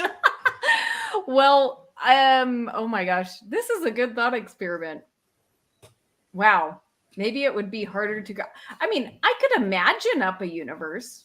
Yeah, that's what I'm asking you to do. Elon's paying you money to do this. What are you imagining right now? That's what a screenplay is. It's imaginary. Yeah, well, I don't know if my universe would be believable. So Doesn't I can matter. What's it create a look like? Doesn't matter. universe, This is a fictional story. Hey, we'll say. maybe I'll you know, make some unicorns. Maybe I'll make some planets. Maybe I'll make some, you know, fun stuff to do, some roller coasters and some people and some aliens and Okay, so you all can kinds of imagine people in a universe without God? Well, like I said, I don't know if I could make it believable because it's not believable for me. But I mean, if I was being asked to create a fictional story, sure. Okay. So See, it is then conceived. Oh, never mind. I'm sorry. Go yeah, ahead. I was just going to say, then the conversation's fruitful. I actually think Otangelo would answer differently. Am I right, Otangelo? Well, Doc, I would just use the naturalistic narrative, which we already have. Boom. That's what I would do. Yeah, Rebecca, you could just throw in that evolution happens in this imaginary screenplay, right? Yeah, and one extra people would step with believe this. that. One extra step with this thought experiment. That is, okay, now you're asked to give 2 screenplays, one with a God, one without. Okay. Explain to me, contrast the differences. Okay. What sort of things would you have in one screenplay and not the other? Well, the one, I mean, one of them has God and one doesn't. One has a being who loves you. Okay. Well, I mean, they wouldn't have to be different. I can Interesting. That is very interesting. I think we're done here, gentlemen. We are done. But you asked me to create a fiction. This is a fiction. Yeah, but you are admitting it is conceivable, and I think that's the point that Doug is getting at. Is that you're admitting that it is conceivable that there could be 2 worlds which are identical. One could have a God and one could not, but they could still be identical. You are admitting one is it might not be fictional believable. and one is reality. One is be, fictional, sure, one but is reality. Sure, but you're still saying it's conceivable. It's possible. Okay, let me answer that one, Pine Creek. I would say in the one situation where there is no God, there would be no reality whatsoever. And in the other, here we are. Okay, in virtue of what? No, Otangelo, I appreciate your answer, but I would say then it's, from my perspective, it's totally useless to have a conversation with you about this topic. Agreed. Why? Because basically, if I heard you correctly, you're saying it's impossible to have that screenplay without God as a reality, whereas Rebecca's open to it. Yeah, you're just saying it's impossible for there to exist an external world absent God. And I would just say, what's the contradiction in there being an external world yet being no God? Because if you can't show a contradiction, then you have to concede it's possible. Because all possibility means is that there is no contradiction in the state of affairs. Unless maybe you don't want to make a strongest claim that it's impossible. Oh, I can stick to that view that without God, there wouldn't be anything at all. And with God, here we are. Yeah, but that doesn't explain anything. What are you saying about an external reality existing sans God? Are you saying that it is impossible logically for that to obtain? Or are you just saying that it's highly improbable? No, my view is that removing God from the picture, we wouldn't be here. And yeah, but in virtue of what? Exists, we are. How do you know that, Otangelo? Well, because not even how you know that, but like, are you saying that it's logically impossible for there to be an external world absent God? Are you saying that it's just it's possible, but it's just really, really, really improbable? Are you saying maybe that it's metaphysically impossible? Like what is your modality here? What exactly are you saying when there would be no world without God? Because when I hear that, what I'm hearing is that it is impossible for there to exist an external world absent God. Well, I'm not talking here about logical, because I can make the assertion that nothing created everything.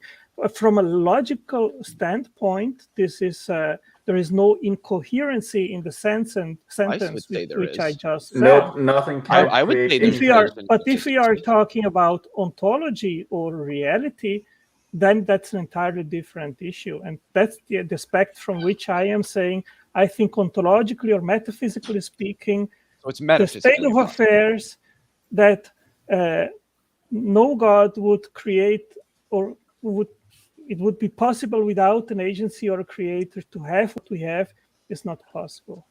You're saying that it's metaphysically impossible for there to be an external reality with respect to God, which you're right, it's not as strong a claim as saying it's logically impossible, but that's going to be with respect, you're going to have to say that with respect to some sort of metaphysical principle or ideal. What would that be? Well, what would that principle or ideal be?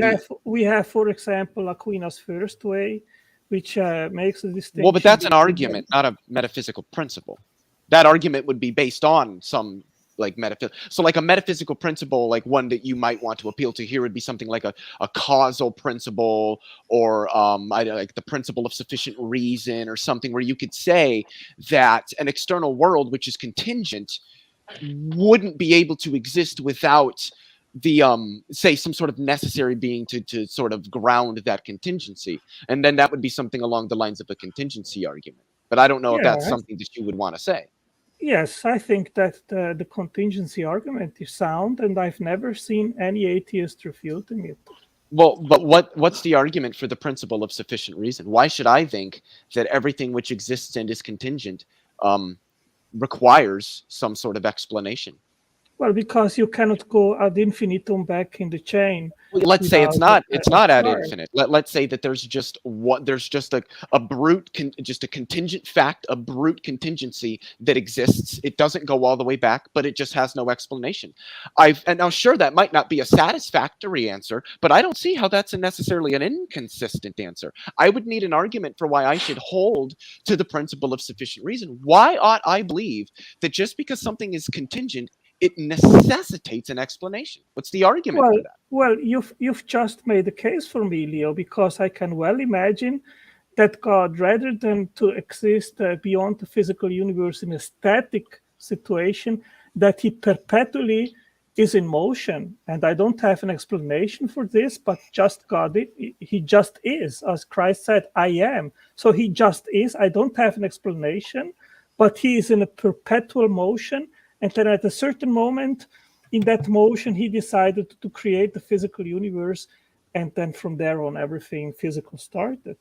Well, then I could just say that about the universe. And see, this is the thing with the contingency argument is, at the end of the day, God's decision to make the universe is just going to ultimately be some sort of brute fact. It was just the case that God desired to create the universe. Well, I could say that it's just the case that the universe exists. There just is no explanation. So again, this isn't really giving a defense of the principle of sufficient reason, that all contingent facts necessitate an explanation for why they are the way they are instead of a different way. Yeah, go ahead.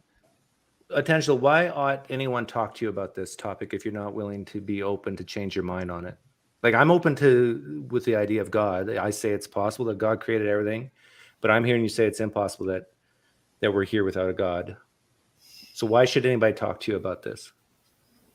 Well, maybe you can make up your mind and see that my reasoning is superior to yours, Doc, and change your mind and become a theist. But shouldn't you be non-hypocritical? And if you're asking me to be open to hearing you out, hearing your reasoning, and possibly changing my mind, shouldn't you give me the same courtesy and everybody else here?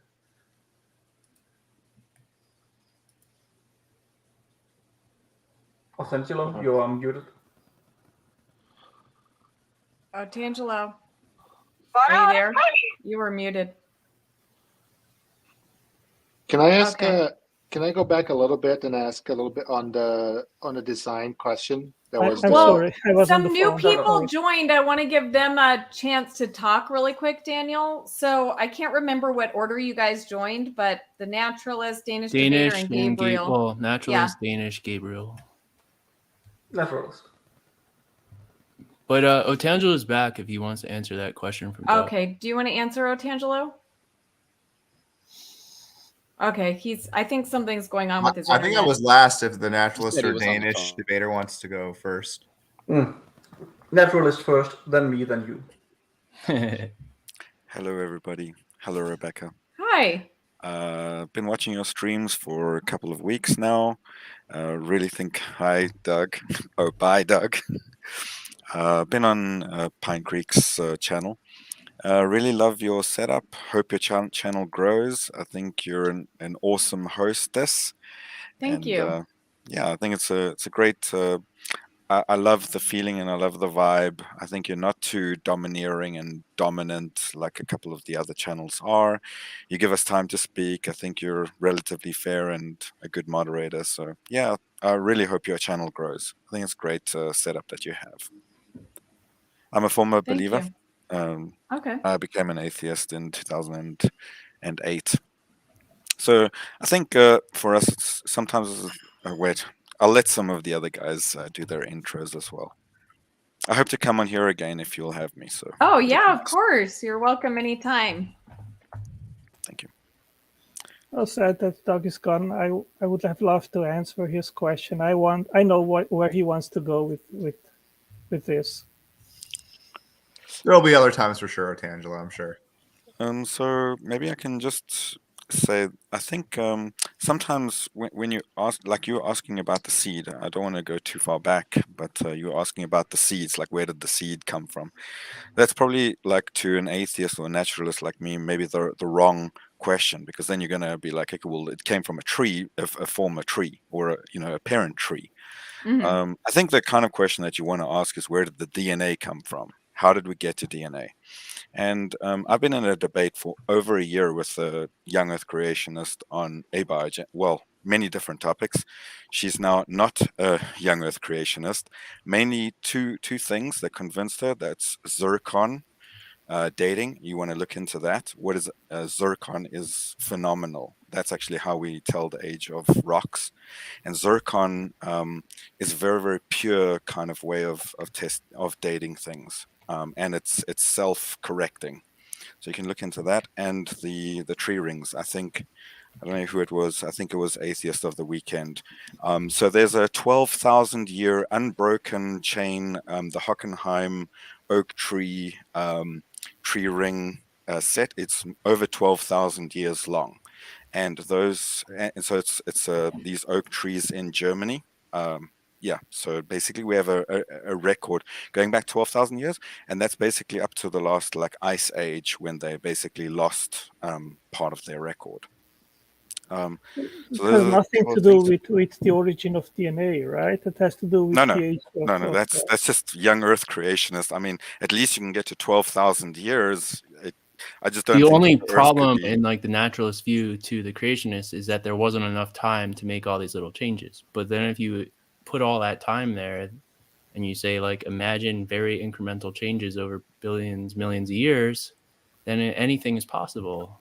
That's why they try to reject the notion of deep time, because they ultimately accept speciation and stuff, but they know that if they allow that to occur over billions of years, you get the diversity that we see on Earth. Leo, so they just want to reject the deep time.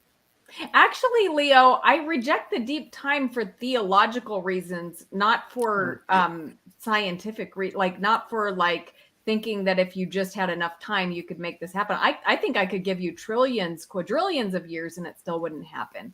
So the time we know that it would, because it happened in much less amount of time than that already. Well, that's the story that you believe. That's not the story. Yeah, but Rebecca, you're basically saying chemistry isn't real. Get to finish. He didn't get to his final point. So I know the big thing is abiogenesis. Okay. And the problem is, I have to concede abiogenesis right now. We actually haven't proven a lot of things. The thing is that abiogenesis research, which is origins of life, which is getting from inorganic materials to organics, is very underfunded. There's very little money, there's very little incentive for it. And it is a very, very complicated question to answer. That is going from absolute inorganic material. We don't even really know. We're getting a better idea now of what the early Earth conditions were. So that's the first thing. If you don't actually know what the conditions of the early Earth, how are you gonna even? Because you can create life with some other conditions, but how then the theist will just say, well, that's not what early Earth was like, you see. So you have to first kind of understand, and it's a big field. There's astrochemistry, astrobiology, there's biochemistry involved. There's so many different fields, and I can tell you that every single one of these guys researching origins of life are literally just focusing on one small thing, going from, like, let's say, one chemical change. Yeah, one chemical change at a time. It is one so little reaction, specific, one reaction, and you're going from inorganic compounds, abiotic synthesis of organic monomers, then you're going to organic monomers, then abiotic synthesis of polymers, then polymerization. So if you look at what is polymerization, that's basically a process of replication kind of in chemistry. And making these like long DNA kind of chains. And then forming pre-cells. So that all of those things are actually separate fields completely. So it's very, very complicated process. And if it happens basically 4 billion years ago, it's very difficult. But I can give you one kind of nugget. Like, ask an evolutionary biologist, how did the fusion of chromosome 2 become dominant in the human population? Ask any one of these guys. Okay. Does anyone want to answer that? I don't have an answer to that. I have no idea. I don't even. So chromosome 2, when you look at like chimpanzee DNA, there was a chromosome 2 fused in humans. That's one of the kind of right. I've heard that. Big things. But when you have a fusion of a chromosome, that is actually a deleterious or like a negative kind of trait. How does that trait now become dominant? Because that's kind of like going from like a horse to a mule. Most things that where a chromosome is fused cannot actually breed. And we haven't actually figured out how chromosome 2 became dominant in the human species.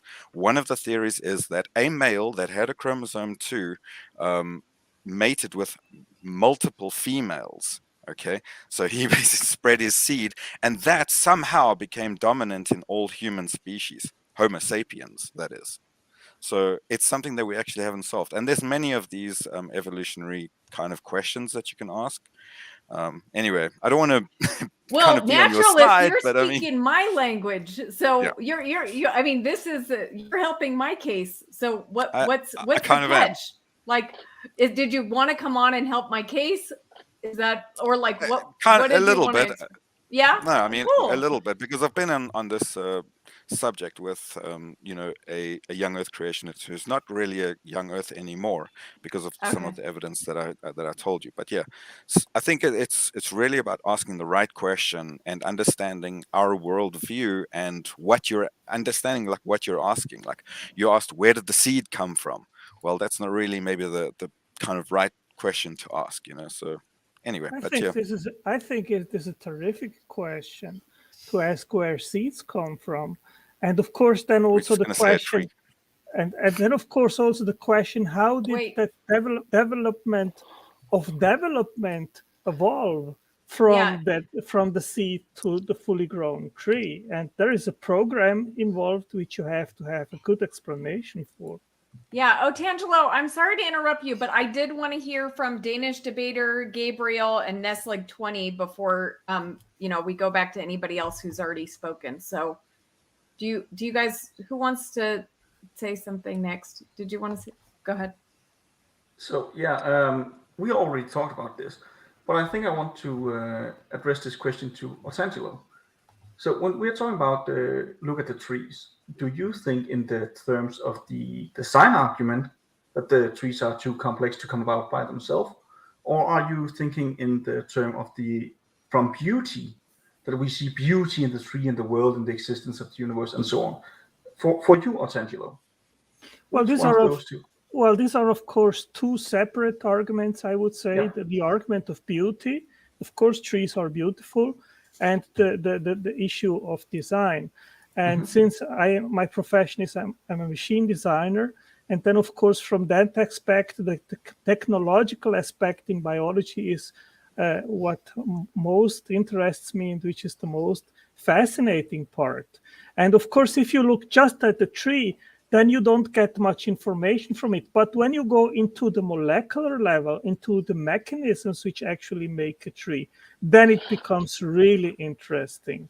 And as I said previously, photosynthesis is one of the most complex biochemical pathways which had to emerge very early in the history of life. Supposedly cyanobacteria are the first life forms that you have So evidence. far, sorry to cut you off here. I agree with you. The trees are extremely complex. Let's all agree. Is there anyone disagreeing with that?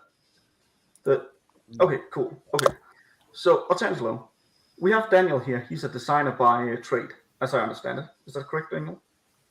Yeah, I'm a developer now, but I have a design degree. Yes. Okay. Sorry. Okay.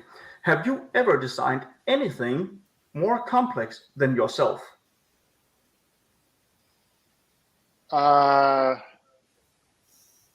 To every detail, more complex than yourself. No, it's a different paradigm, but yes, no, probably no.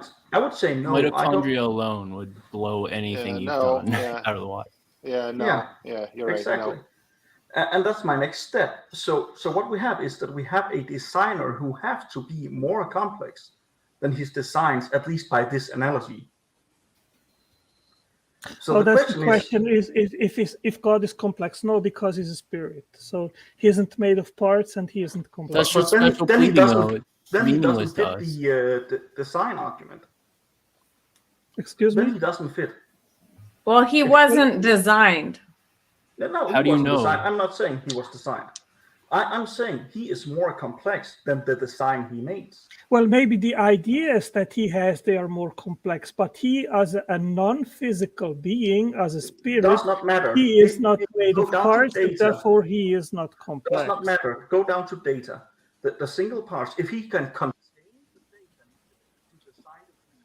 data. Miklas, your microphone went out.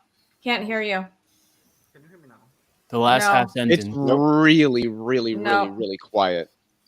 Yeah. Nope, still. Cannot hear you. Do you mind if I pick something up on the idea of complexity? Yeah. Sure. We'll come back to Miklas. Yeah. Sure. So I thought, so I didn't get a chance to get to watch all of the previous stream, but one of the things that kind of caught my eye was at one point, Rebecca, you were pushing the point about cell phone and having the parts of a cell phone, and whether at some point in time, if given enough time, those parts could, through natural processes, be assembled to become a whole cell phone. And I think most people agreed that no, they didn't think that would happen. And so I guess my question was whether or not the people who are skeptical of design arguments, if they're actually willing to concede that they think that human biological organisms in some sense are more complex, or are they not willing to concede that they are more complex than cell phones? Does that make sense? Life is I think we have clarified complex. this, I think. Yeah, life is probably more complex than anything humans have designed, but complexity doesn't really mean anything. Black holes are also extraordinarily complex. So it seems then that there is a point here which I'd say that the people who are skeptical of design arguments are arguing that complexity isn't the key element for assessing whether or not something is designed or not. Exactly. And that's a point that's been made on more than one occasion, that design is not given in terms of physical attributes, complexity, structure, order, function, that those don't matter when determining whether something is designed. Design is inferred from our prior knowledge, our prior experience. When you see a watch on the beach, you don't know that it's designed because it's got hands and numbers and it tells the time. We can tell time just using atoms. Like, we don't need watches to do that. We know it's designed because we have the prior knowledge that humans design watches. And we also have the prior knowledge of what they look like. We also know that the numbers are on them are things invented by humans. This is all based on our prior knowledge and our prior experience, not any of the physical attributes of the watch. So you can throw as many complex things and specified things and ordered things and all this at me that you want. None of it gets you to design. Well, so then to follow up on that point, then, I guess the question is, I think when the skeptic of the design arguments have to concede in some sense that some things that are less complex, if so, granting that like that a cell phone most likely would not come together from those parts, wouldn't it be the skeptic of design arguments have to concede in some sense that some things that are what's the word I'm looking for? Some things that are more complex could be easier to be instantiated by a universe than some things that are less complex. Does that make sense? Wait, I'm sorry, can you repeat that one more time? That some things that are more complex are easier to be instantiated by like natural processes than some things that are less complex. I don't They're think two separate that something's things. complexity has anything to do with its ability to be instantiated. I think humans design things all the time that are extraordinarily simple. I think there are things that are designed that don't even have necessarily a specific function. And then there are things that we can look to that are not designed, that are specified, and that are complex. So I just don't think that these physical attributes have any play in the discussion about whether something is designed like or not, or art whether is something designed, can right? be designed or not. Yeah, like if I just took a bunch of actually no, let me provide a better example. Let's say we have a rock. It's literally a rock. It's just a plain old rock, and I'm holding it in my hand, let's say. But then I have another rock in this hand. But this rock was designed from a brick. It was a cut stone that was designed by a human and everything. And then some other human took it down and made the edges jagged and rough so that it looked exactly like a rock. If you didn't know that, you wouldn't, which one was the designed rock and which one wasn't. If somebody just said one of these rocks is designed, which one is it? How do you know? You're not going to be able to answer that question. So design is what's called an intentional concept with an S, I-N-T-E-N-I-S, or T-E-N-S-I-O-N, I believe is how it's spelled. And what that means is that a concept which is intentional is a concept which is understood in terms of its meaning, not in terms of the things we can apply it to. So design is an intentional concept. We understand it in terms of what we mean when we say that something is designed, not any physical attributes that some object has. Right, Well, but I mean, let I get what you're saying, answer to but that. just This to is try to get an answer on that though. But so if we are arguing that like we think that biological organisms came about by natural processes, but then I guess I'm wondering is the design skeptic saying that they think it is if they're granting that they don't think the phone can come together through natural processes just because you have the parts together. Well, I think a skeptic would say a phone does come into existence through natural processes. I mean, a human utilizes the laws of physics to assemble a phone, and when we melt down any of the metals that are in it, we're utilizing oftentimes like electromagnetic induction. These are like there is no aspect about humans creating something that isn't that is not natural. Okay, I'll rephrase it then. Yeah, because that was a bit sloppy. I guess the question would be whether or not something that is so. Is the skeptic granting that biological organisms coming into being is more probable than a phone coming into being, essentially? I would say, just me personally, I guess I can't speak for everybody or anybody else in the room, but for me personally, I would say I don't know how we ascribe a probability value to a phone like arising via some sort of like non-intelligent mechanisms versus life arising through non-intelligent. But then that's one of the things. We don't have a way of establishing the probability of life developing in the universe through natural processes versus it developing through processes relating to the intentions of some non-natural agent. We don't have a way to ascribe a probability to either of those. So neither theism nor naturalism can really have a greater probability of that expectation of life coming about in the universe. How would we go about establishing that? Atheists of the Weekend, I think you had something on that point. You were yeah. So if wait, where was I going? So we have these two. Oh man, I completely lost it. Hold on to it, Travis. Let's hear from Neslig if you want to say something. Oh yeah, can you hear me? Yeah.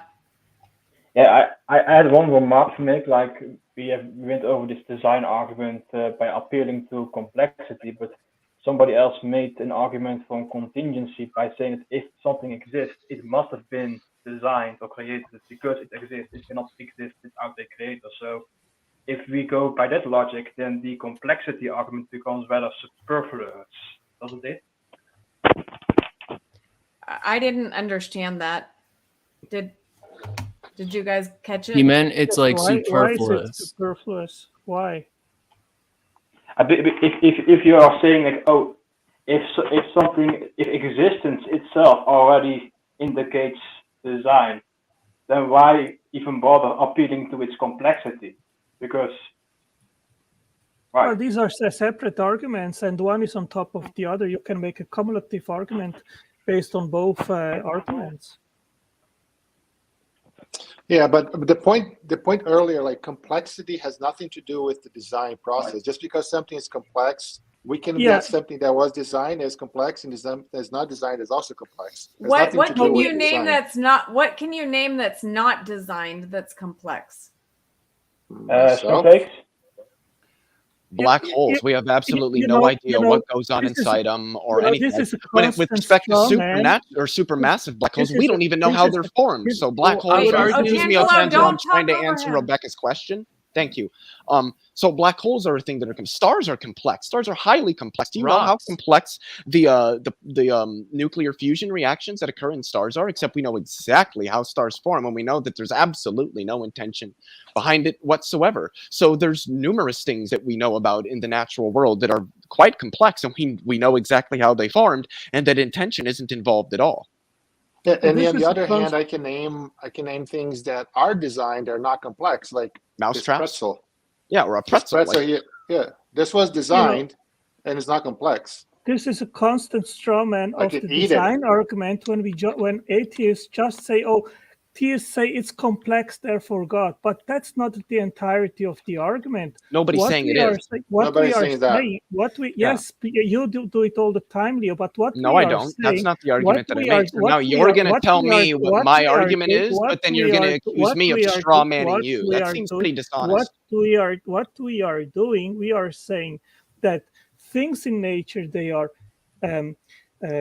irreducibly complex based on specified information, and specified information means it is instructional information which directs the making of irreducible complex machines. And that is the argument, and that is what atheists need to defy. Yeah, in virtue of what does that point to design? In order to say that. Look, so how does that make something designed? Yeah, in virtue of what does that? Because we get what your point is, and you start rambling and repeating the same thing over. So in virtue of all the things that you said, in virtue of what does that point to design? Okay, bye guys. Guys, I'm gonna. Otangelo, no. Otangelo left. Yeah, he gets that way when he isn't allowed to repeat the same thing 50,000 times. Okay, so well, make your argument and then let people respond. Okay, guys. Okay, I do want to kind of start wrapping up. So what I want to do is give everybody Really, I just got here. I know, Midnight Sparkle, I'm starting with you, but I want to give everybody a say in why the trees aren't enough. Give me your synopsis on why the trees aren't enough to see God. So Midnight Sparkle, can you go? I mean, the trees. I would say that. Sorry, I would say that at least to me the trees aren't enough because it just seems like there are it could be just natural processes that made those trees. Now you could say that God put those natural processes in place, but how would you know that that's the case? You know what I mean? So you kind of find yourself in a catch-22 to where you see the beauty of nature and you say it must have been designed, but at the same time it's like why couldn't it have been why couldn't the order we see why couldn't the order we see in nature and the world emerge out of the chaos of quantum mechanics naturally? You know what I mean? I guess that's my closing statement or whatever. Cool. Okay. Can I go next? Because I have to go. Yes, Daniel, please go ahead. Sorry, I have a baseball game to go. Go ahead. Why things are not designed is simple because everything that is designed, we understand the process, we understand the reasons for it, we understand its utility. We are solving a problem. So if God was designing something, it has. If we are using the word design the way we understand it, it has to mean that God had a problem that needs to be fixed, and his solution was to design a world with no other shapes, forms, or materials before he existed to solve what problem we don't know, and the solution he come up with is a very bad design because it's not a very good design process at the end. And Hence, before God no was design. just lonely and got drunk and just created the universe because he was drunk. Right. Bye. And I was going to speak Okay. Portuguese with Angelo, but he left. Okay, thank you. Midnight Sparkle, I muted you because you were interrupting him. Yeah, I was making a joke. Sorry. That's okay. Hi, Randolph. Okay, so who wants to go next? Hello. Hi. I guess I can go next if you like. Yeah. So why don't I think the trees are enough? I don't think the trees by themselves alone are enough. So, for example, if we were in a world, if we could see a world that was just trees with no human beings in them or any sort of agents, it'd be kind of strange to think that like this is something that I think a world that God would want to have. So I don't think the trees alone would be enough. So, but let's think of the broader point maybe. So like trees and like other complex like biological organisms, maybe agents like us or something like that. Do I think that would be enough? I'm totally fine granting that it would be incredibly improbable on some naturalistic hypotheses, not all, but some naturalistic hypotheses that we would exist, that trees would exist. But I think you have to compare the alternatives. So Danny, a little bit, and some others were brought up the idea of, how could we think that a God would want this world that we see around us? But you could bake that into your hypothesis. You could say, well, let's just, as our hypothesis, say there's a God who wants this kind of world, right? You could do that.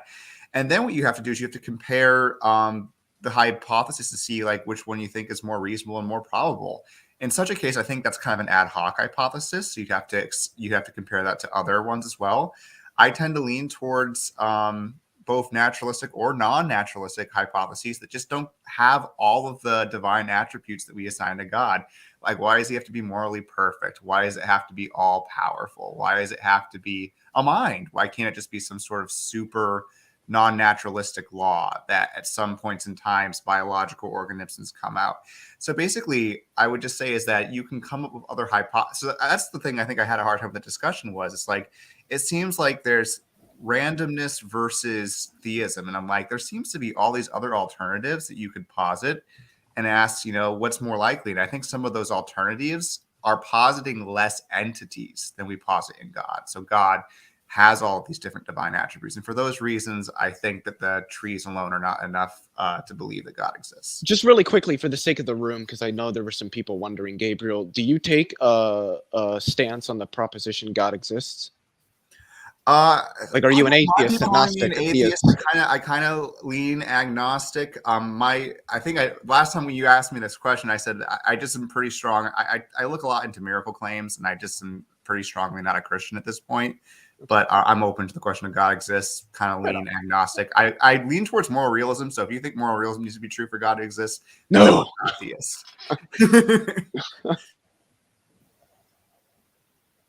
Okay, who wants to go next? Can I go next? Go for it. Yeah, why aren't the trees enough?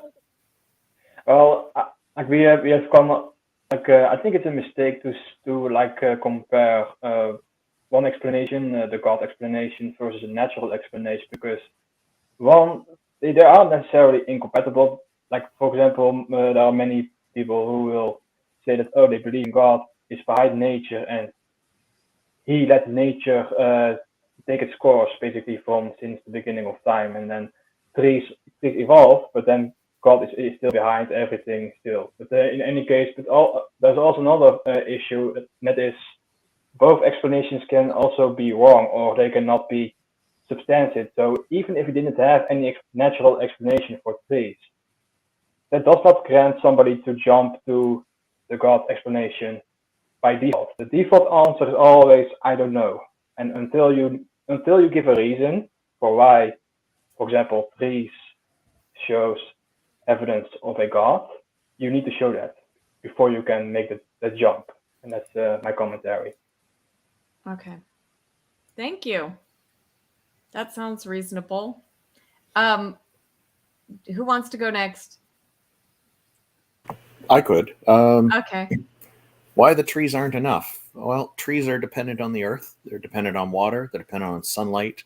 So there's a lot of dependencies there. And I think trees look best on mountains, actually, and hills, not just flat plains. I know it sounds facetious. I see people are smiling, but these are factual points. But I guess you're probably asking more of a philosophical question. Well, you can take it however you want. Like, why do you not see trees? I see trees as evidence for God, and many people don't. So why don't you? Oh, okay. Because trees seem to exist regardless of whether God is part of the formulas that describe them. Mhm. So it seems that God would be an incidental part of it if God existed. I don't see reason to say they are necessarily dependent on a God. I'm not trying to rule out God here. I'm just saying I'm not seeing the connection. I'm not seeing the justification for that it's not possible to have trees without a God. Okay. That's where I'm at with it. Cool. Cheers. Thank you. I'll go next. Okay. Because I kind of got to go. Okay, so my first point would be bad design. Not only bad design, but things like diseases, things like bad mutations of the trees. Just so if we're sticking specifically to trees, they still have these things. But when you go into animals, and I mean, there are a lot of mutations and a lot of bad happening to them. And then I think that it's a bit of a straw man, because you're not actually talking about the tree, really. You're more trying to point towards the DNA and say, well, where did the DNA come from? Where did the information come from, that made the tree? And for me, there you can go back all the way, let's say, through evolution, through abiogenesis, and you would have at least a naturalistic explanation, although we haven't filled in every single one of those gaps. And then, I mean, when you're looking at a tree, you're not, I mean, if you're saying, well, you look at a tree and you're looking at God, I don't think that you really are looking at God when you see the tree. It's not like a direct line of evidence, really. Because you're pointing towards the DNA, which you need, scientific equipment to be able to even see. A lot of atheists in the past didn't look at trees and think, "Oh God," and yeah, I think there was one other point. Sorry. Yeah, okay. I think that's enough from me. But thank you very much for having Thank me you on. for sharing that. Yeah, it's been awesome do- to have you on. I do have a question. And if you need to go, you can. You said you kind of need to Well, go. got a minute. Quick question. Okay. I just Yes. were you saying that atheists were saying trees there for God, or did I mishear you? Me? No, Why would an naturalist. atheist say that? No, I mean, I Well, was I saying. know. Yeah. No, I think theists, because I have a theists. All theist right. friend that is also on the design argument and constantly harping on about it. Oh yes, this is the other point that I wanted to make actually. When I became a naturalist, one thing that stood out, I read a page on the spirituality of naturalism and naturalistic spirituality, and I realized that one thing that I actually didn't want to lose was a sense of spirituality. Now, it's not like a supernatural kind of spirituality. It's really, many theists think that we look at the universe, look at the galaxies, look at the stars, look at the rocks and the trees and the beautiful nature, and why can't you see God in all of that? But I still see splendor. I still see wonder and awe. And I look at beautiful waterfalls and I look at the rainbows and I still see beauty, and I still have a kind of like a spiritual connection to earth and to nature and things like that.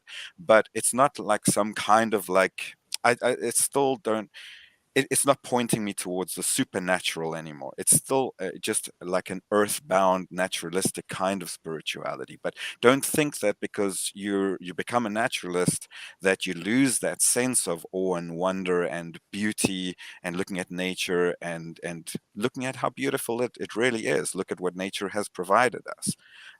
That was the last point that I wanted to make. Cool. Thank you very much. Thank you. Okay. Bye, guys. we have Hillary's emails, Yes. Atheist of the Weekend, and Leo. Who I would wants love to go jump next? in. Okay, go for it. We weren't able to get into the points that I was hoping to make about tropisms and everything, so I'll just limit it. I don't think that trees could prove the God of the Bible because of reproduction. If we really believe that it came from God, there wouldn't be any. There would just be clones of the other trees. There would be no genetic mutation, no genetic drift. Another possibility would be that they would just sprout out of nothing, that you would have no genetic material, and then all of a sudden a tree would just appear. I mean, that's the way it is in Genesis. So that's my argument. Cool. All right, I can say something too. Okay. All right, so I think that essentially this boils down to arguments of awe and arguments of incredulity, that we see something that seems unlikely, and instead of naturally figuring out the how, we jump to an easy conclusion that's just like a religious belief. And I think all of this is really a post hoc rationalization of trying to make sense of the world. You already have a presupposition about a God, and you're trying to like look at the world through those lens, and you're finding that it's designed because you already think a designer is true. So in the same way of the watchmaker analogy, if you know that humans design watches and you see a watch, you know it's designed by humans. But the difference is that we're saying humans are designing things with their brains, and we naturally evolved, and all this stuff in our world that we design, like what Daniel was talking about when he was designing things for work, they're all natural. They're all, part of this reality. And the thing is, we're saying, well, you can have intelligence without a brain because we just assume that God did it, because instead of like wanting to accept this iterative process of natural chemicals reacting with each other over billions of years, we want to get an easy answer. And I don't know, I think this all still comes down to like, you just have faith in a certain book, the book says a thing, and you have to reinterpret the rest of reality around that. Like if you didn't believe in that book, you'd understand why zircon shows that the earth is really old, and you'd understand how tree fossils prove that trees evolved from ferns or whatever. 200, 300 million years ago, there were no trees. There were just ferns like all over. Sharks And you are can older see than this in trees. the dinosaur, in the geologic record. So it's just like, you just have to ignore so much of what humans actually know to just compartmentalize. And this all goes back to the Truman Show. Like, if you were in the Truman Show, Rebecca, and what if the Truman Show is like Christianity? Like, what if like all these little connections that you have are built on top and they're all just lies? Like you don't seem to care if that's true. Like you seem to be happy in your little Truman world. Like people love you, and evolution is too complicated and it's just easily explainable by God. Like it's like we're all trying to say, like, Rebecca, the answers are out there. You just need to like read them and accept them and say they're better answers than the first answer you got, which was, we're all guilty of confirmation bias and cognitive dissonance. We want to believe what we've been taught first, and we reject it. And this is like natural psychology. Even arguments of awe and incredulity, they're linked to religious belief. So outside of just Christianity, we can see that having these thoughts make us believe in different religions. It doesn't matter if the religion or the God is named Yahweh or Allah or Vishnu or something. We all have these psychological biases. So it's just like, yeah, that's all I have to say. You're frustrated with me, huh, Travis? Yes. Like I think you can do better. Like, I don't think the arguments you've presented have convinced any of us. You're basically just saying, look at this book. I believe this book. I can do circular arguments over and over. I can compartmentalize my belief. I can be a happy little Truman camper. Like, as long as I don't look at that thing, because honestly, maybe you're afraid of hell, or you're maybe afraid of losing your religion or losing your channel. There's all these other things that we could also add into this belief system. You know, there's groupthink, there's all these psychological biases. They're all playing a role, and they're playing a role in us too. But we actually talk about them. We say, like, wow, like, you know, maybe 5,000 religions are true or exist in the world because people make stuff up and they're scared of what they don't know. And they're trying to struggle with the reality and the knowledge that they're probably going to die one day. And inventing fantasies like having resurrections and stuff, they sound so amazing. They sound so hopeful. Yes, our existence isn't just 100 years until we die and rot and become a housing colony for maggots. It's just I understand that, but like, at some point you have to pick truth, or you have to pick what is just comfortably true. And I think you just keep picking the comfortably truth. You haven't reached outside of your bubble. You haven't done a good enough job being a skeptic.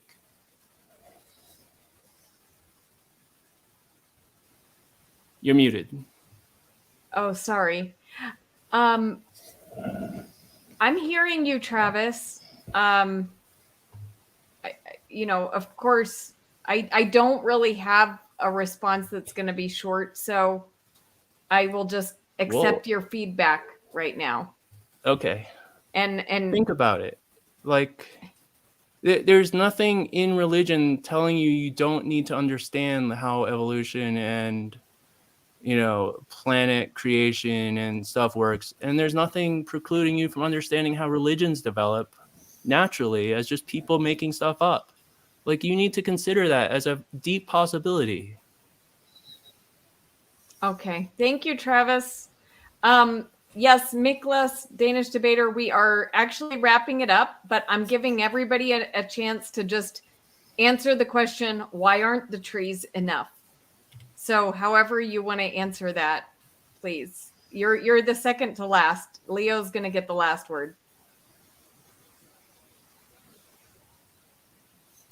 Okay, so to me, there are two major points.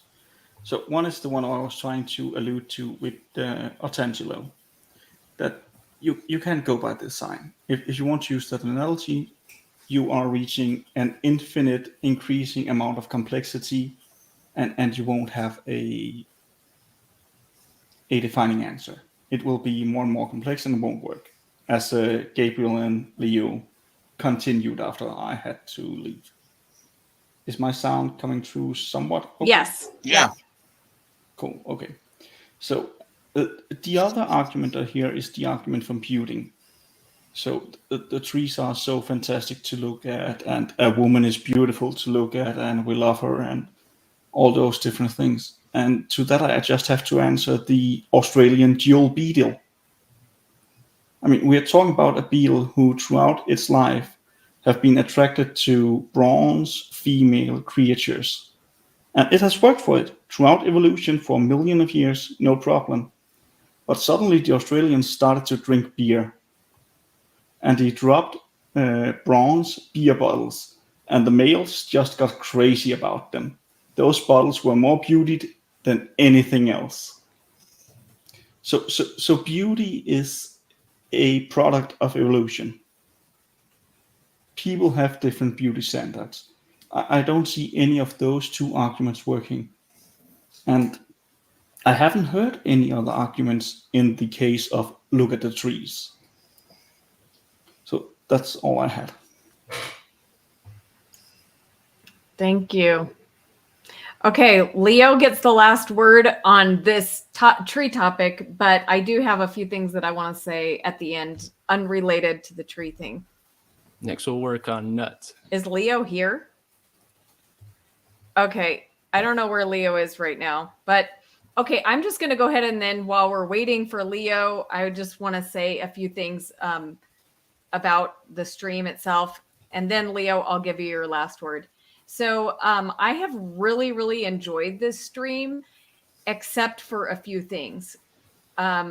there were a couple of people who were treated really poorly. And I really like to keep this as a safe environment where people can like be able to express themselves without being insulted. So I just want to apologize. And if there's anybody I'm missing, because there were a lot of back and forths, and so maybe I, am overlooking somebody who got insulted, but I want to apologize to Otangelo because Pine Creek was putting up pictures of Kermit the Frog. And I thought that was really rude. And so I'm sorry, Otangelo, that that happened. I know people, do a lot of impressions of your voice. I like your voice, and I'm sorry that, you're subject to that constantly. And also I want to say sorry to Peter because people were pretty harsh with Peter. And then just in general, I hope we can like express things it's hard in a group this big to not interrupt each other, but I hope we can do better. But I really appreciate everyone who's been here, like everybody in the chat, and I didn't really get to give attention to a lot of people in the chat, but I saw that you guys were here and I appreciate you, so thank you for that. And with that, I'm gonna let Leo express his final words about the trees.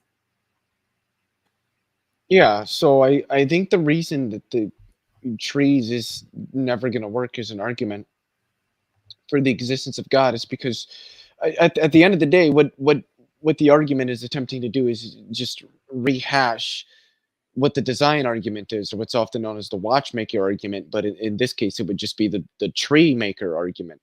But the problem is has been expressed by myself, Danny, and I think even Nathan may have alluded to this as well as a couple of others, Daniel, is that design is not something that is inferred via the physical attributes that some structure or system has, whether if it's complex, or if it's ordered, or if it's structured, or if it's functional. Functional is itself a normative term. I mean, something only has a function with respect to some standard. And I could grant that God exists. We don't know what his standards are. We don't have any epistemic access to that. But so I would have other issues with that term. But just granting the term for the sake of the argument, none of those is going to get you to design, because design is not something we infer from physical attributes.